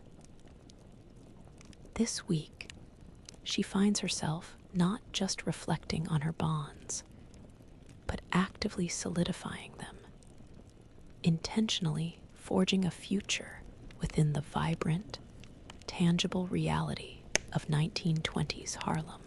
Her photographer's eye, a chronicler of life's evolving compositions, now sees her place in Harlem not as a temporary portrait, but as a permanent, deeply integrated part of a shared frame. She observes the easy camaraderie with friends, the way her opinions are sought and valued, the natural inclusion in community discussions. The subtle distancing she enacted weeks ago to protect her secret has faded, replaced by a renewed, deliberate commitment to these relationships. She recognizes the genuine acceptance in their eyes, the comfort in their shared silences. Her initial modern assumptions about a solitary existence in the past have been completely reshaped by the profound reality of interdependence and collective strength. She mentally adjusts her focus to encompass not just her own journey, but the interwoven stories of the people she now calls her own. Her professional reasoning, honed by years of understanding human behavior and fostering connection, now actively seeks ways to deepen these bonds. She offers her unique perspective, sharing insights gleaned from her modern understanding of social dynamics, of community organizing, of resilience in the face of adversity. Her photographic memory, so precise in recalling visual details, now serves to reinforce shared experiences, recalling moments of joy or struggle that strengthen their collective narrative.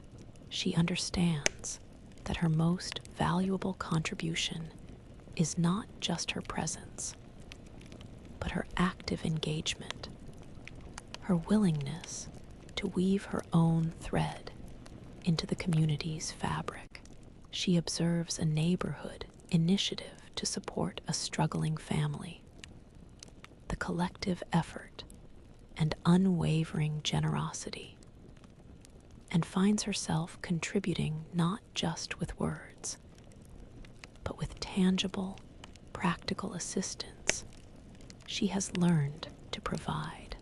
The sounds of Harlem, the spirited improvisations from a street corner jazz band, the confident chatter from a local beauty salon, the comforting sounds of daily life are now profoundly her own. She hears them not as a foreign symphony, but as the intimate soundtrack of her established home. She feels the physical warmth of shared spaces, the genuine connection of shared experiences. She tastes the distinct, authentic flavors of Harlem, savoring each one as a testament to the life she is actively choosing to build. The Harlem Renaissance, a powerful movement of cultural assertion and communal solidarity, now represents not just a historical period, but the living, breathing canvas of her own chosen destiny. This week, she grapples not with fear or loss, but with the quiet, profound joy of commitment. She understands that the most significant images are not those of a solitary journey, but of a shared frame, a collective portrait where individual lives intertwine to create something larger and more enduring. And as she solidifies her bonds and actively forges her future within this vibrant, imperfect reality, she realizes that her journey has culminated not in a return, but in an intentional embrace of this new, cherished home, a permanent, vivid photograph of belonging and an unshakable sense of purpose. The comfy scent of an old bookshop, mingled with the faint, sweet perfume of a passing woman fills the air, a testament to the enduring beauty of culture and creation. She feels the smooth, cool surface of a freshly printed pamphlet in her hands. Its crisp pages a tangible representation of shared ideas and community voice. The low hum of appreciative murmurs from a small gathering around her. Individuals discussing a newly organized community art class speaks volumes about the quiet impact she has had. This week, she finds herself contemplating her legacy, not in photographs, but in the unseen lines and shadows of the lives she has subtly touched. Her photographer's eye, a keen observer of cause and effect, now sees her influence manifesting in subtle, yet powerful ways. She notices the careful attention a young woman gives to composition when arranging flowers for a window display. A detail she'd unknowingly highlighted in a conversation months ago. She observes the improved lighting in a small community hall, a subtle shift she'd suggested by describing how light can transform a space.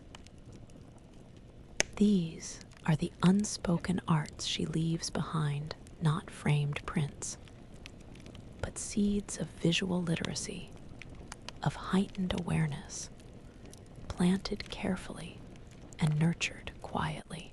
Her initial modern assumption of monumental, direct impact has evolved into an appreciation for the subtle, organic growth of ideas within a community.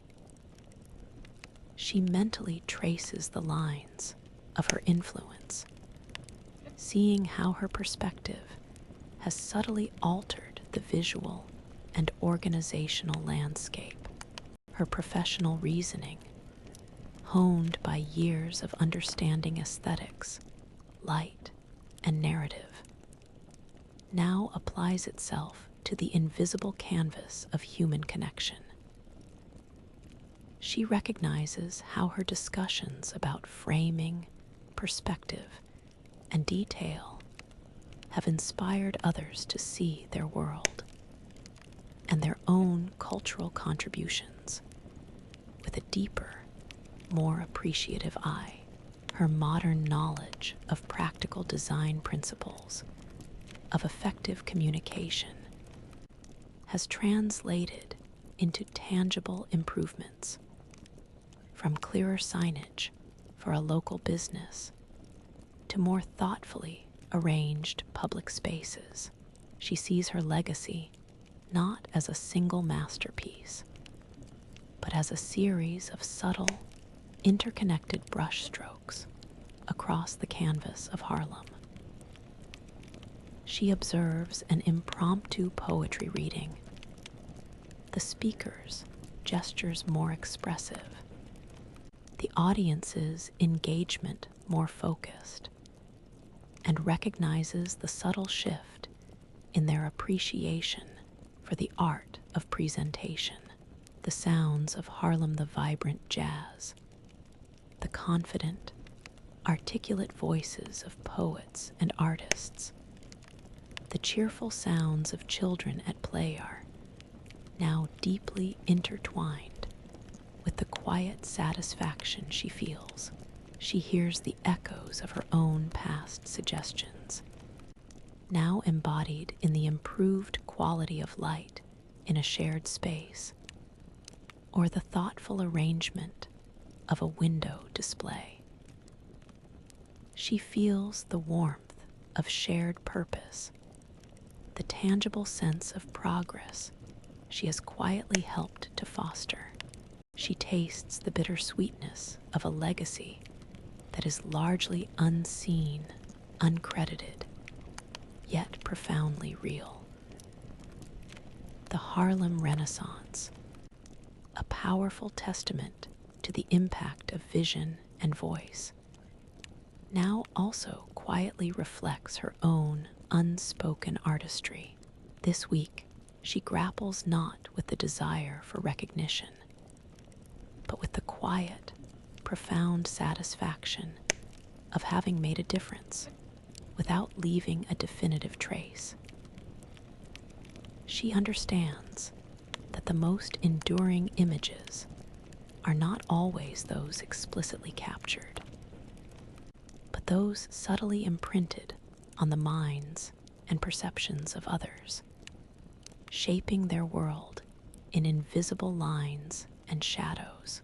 And as she contemplates this unspoken art, she realizes that her true legacy is not a collection of photographs, but the heightened vision she has helped cultivate in the vibrant, discerning eyes of Harlem. The mingles with the subtle, warm scent of baked goods from her own kitchen, a familiar aroma of creation and sustenance.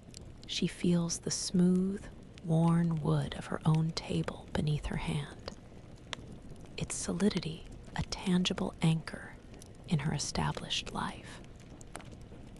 The brisk winter air, usually a reminder of harshness, now simply invigorates, leaving a pleasant flush on her cheeks.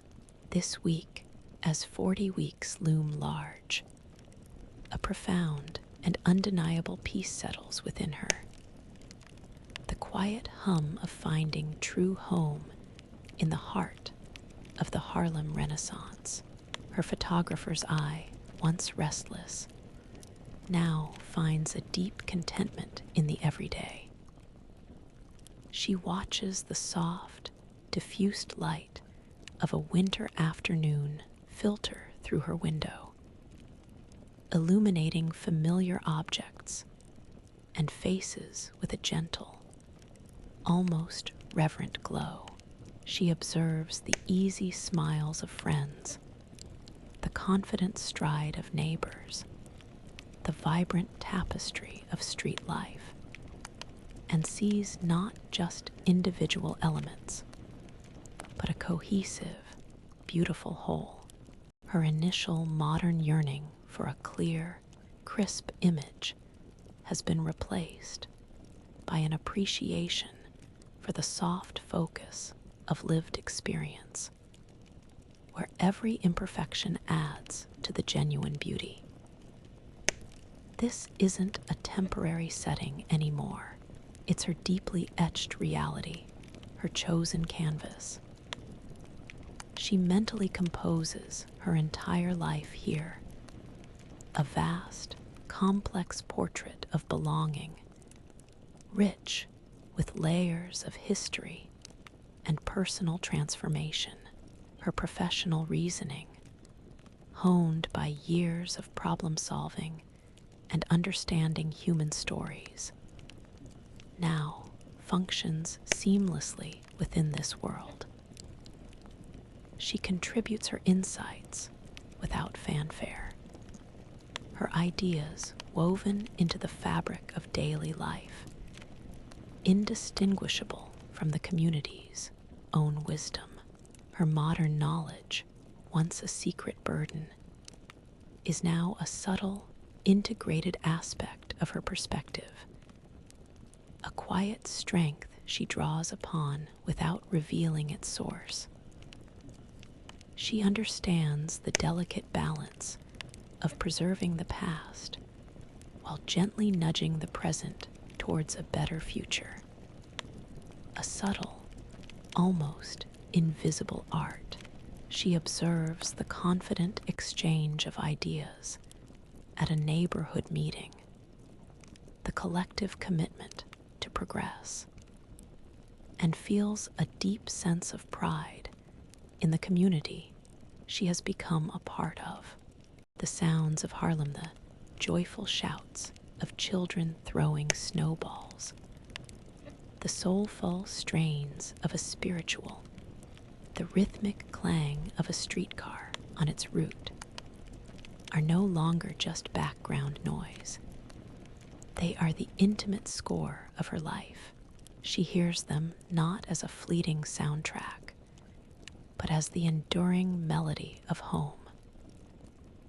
She feels the physical warmth of true belonging, the deep comfort of being seen and accepted for who she is, not who she was. She tastes the distinct flavors of Harlem, the resilience, the joy, the struggle, all blending into a deeply satisfying and undeniably real existence.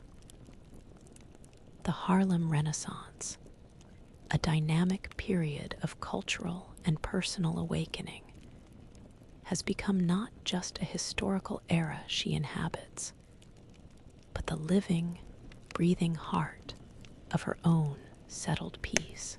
This week, she grapples not with fear or regret, but with the quiet, profound joy of having found her place, her purpose, her people. She understands that the most significant images are not those meticulously captured and displayed, but those deeply felt and internally cherished, forming an unseen, yet undeniably real portrait of home. And as the quiet hum of peace resonates within her, she realizes that her extraordinary journey has culminated in the most ordinary, yet profound, of human desires: to belong, to be truly seen, and to finally be at peace within the vibrant, imperfect frame of her own life. Chill is her first sensation, a feeling of profound, comforting familiarity. It mingles with the rich, complex aroma of roasting coffee, warm spices, and the ever-present, grounding scent of damp earth and coal smoke. An aroma that is no longer a chaotic assault, but the very breath of her home. She feels the solid, unyielding cobblestones beneath her well-worn boots, her steps confident, fluid, perfectly attuned to the rhythm of this city she now inhabits. This week, as the 40th week culminates, she embraces a life forever changed, an infinite exposure of a soul steeped in Harlem's indelible light. Her photographer's eye, a finely tuned instrument of perception, no longer longs for a mechanical lens. Instead, her mind is the camera, capturing with an astonishing depth and richness that far surpasses any technology she once knew. She sees the intricate patterns of sunlight filtering through frosted window panes, illuminating dust motes dancing in the air like tiny, living galaxies. She observes the profound, unwavering resilience etched into the lines around an elder's eyes, the vibrant, defiant joy in a child's laughter, the quiet strength in a shared glance between friends. Every gesture, every shadow, every fleeting expression is an infinite exposure, constantly developing, revealing new layers of beauty and truth that no single shutter click could ever freeze. Her initial modern need for objective documentation has evolved into a deeply subjective, visceral experience of capturing life directly into the very fabric of her being.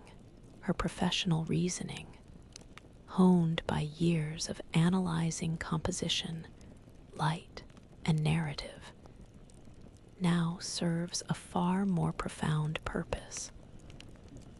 She doesn't just see moments, she understands their weight, their context, their human story. Her ability to anticipate, to read subtle cues, to find beauty in imperfection, has become an intuitive wisdom that guides her interactions and her contributions to this community. Her modern knowledge, once a secret burden, is now a silent foundation, a deep well of understanding that allows her to offer counsel, to suggest subtle improvements, to foster connection without ever revealing her true origin. She sees the lasting impact of her quiet contributions, from improved community spaces to subtly shifted perspectives, and recognizes that her legacy here is woven into the very tapestry of Harlem, uncredited but undeniably real. The sounds of Harlem, the soulful wail of a saxophone from a hidden speakeasy, the rhythmic clatter of a delivery truck, the confident chatter of people building their lives, the comforting creak of her own home art, now the symphony of her existence. She hears them not as a cacophony from the past, but as the vibrant, living soundtrack of her present. She feels the profound, undeniable warmth of belonging, a connection that runs deeper than blood or time. She tastes the full, complex flavor of life in 1920s Harlem, a blend of resilience, joy, struggle, and an unwavering hope that has become her own. The Harlem Renaissance, a powerful testament to the human spirit's capacity for cultural flourishing and self-definition, is no longer a historical period, she observes. It is the living, breathing canvas of her own profoundly altered reality. This week, she grapples not with the desire to return, nor the fear of being lost, but with the quiet, profound acceptance of her complete, irreversible transformation. She understands that the most impactful images are not those captured on film, but those eternally imprinted on the soul, a constant, unfolding revelation of self. And as she embraces this life, forever changed by Harlem's light, she realizes that her extraordinary journey has culminated in the most ordinary, yet universally cherished, of human desires.